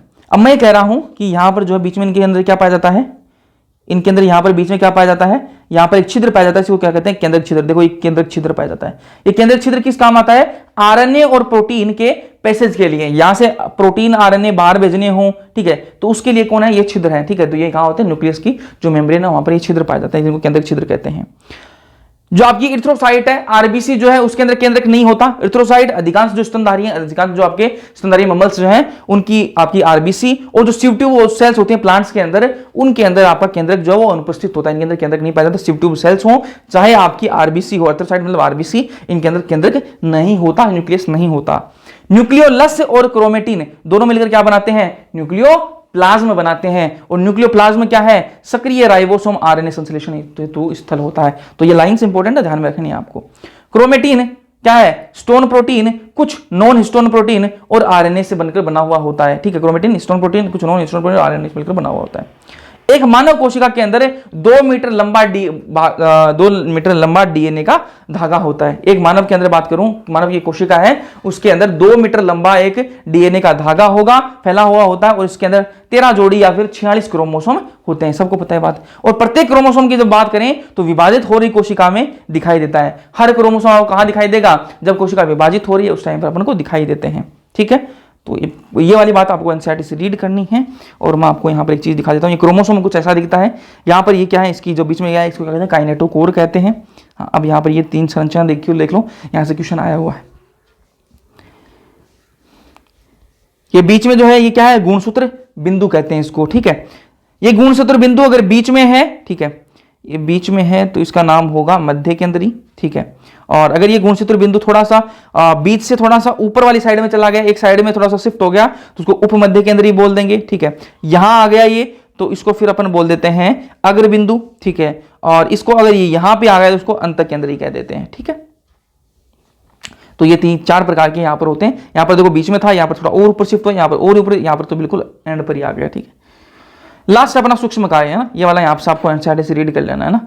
आगे लाइन सारी मैंने कवर करा दी है ऑलमोस्ट। ठीक है, लेकिन आप यहाँ पर रीड कर लेना क्योंकि टाइम हो गया मेरा, है ना, फिर आपको मैं दे नहीं पाऊंगा क्लास। ठीक है, लास्ट जो टॉपिक है वो क्या, सूक्ष्मकाय माइक्रोबॉडीज। तो ये झिल्ली आवृत पुटिकाएं होती हैं, वैसे पढ़ा जैसा है, ऐसे टेंशन मत लेना। ठीक है, झिल्ली आवृत पुटिकाएं होती हैं। ठीक है, सूक्ष्मकाय झिल्ली से पुटिकाएं वेसिकल्स हैं जिनके ऊपर झिल्ली लगी हुई है। इन पुटिकाओं में क्या एंजाइम्स भरे हुए हैं, और ये किसके अंदर, प्लांट सेल के अंदर भी पाई जाती है और एनिमल सेल के अंदर भी पाई जाती है। कौन, सूक्ष्मकाय माइक्रोबॉडीज। यहां पर अपना चैप्टर जो वो समाप्त होता है। चैप्टर समझ में आया या नहीं आया, कमेंट सेक्शन में कमेंट करके जरूर बताना। वीडियो अगर पसंद आई है लाइक कर देना, अपने दोस्तों के साथ में शेयर कर देना। बाकी मिलते हैं अगले लेक्चर्स के अंदर, तब तक के लिए पढ़ते रहो।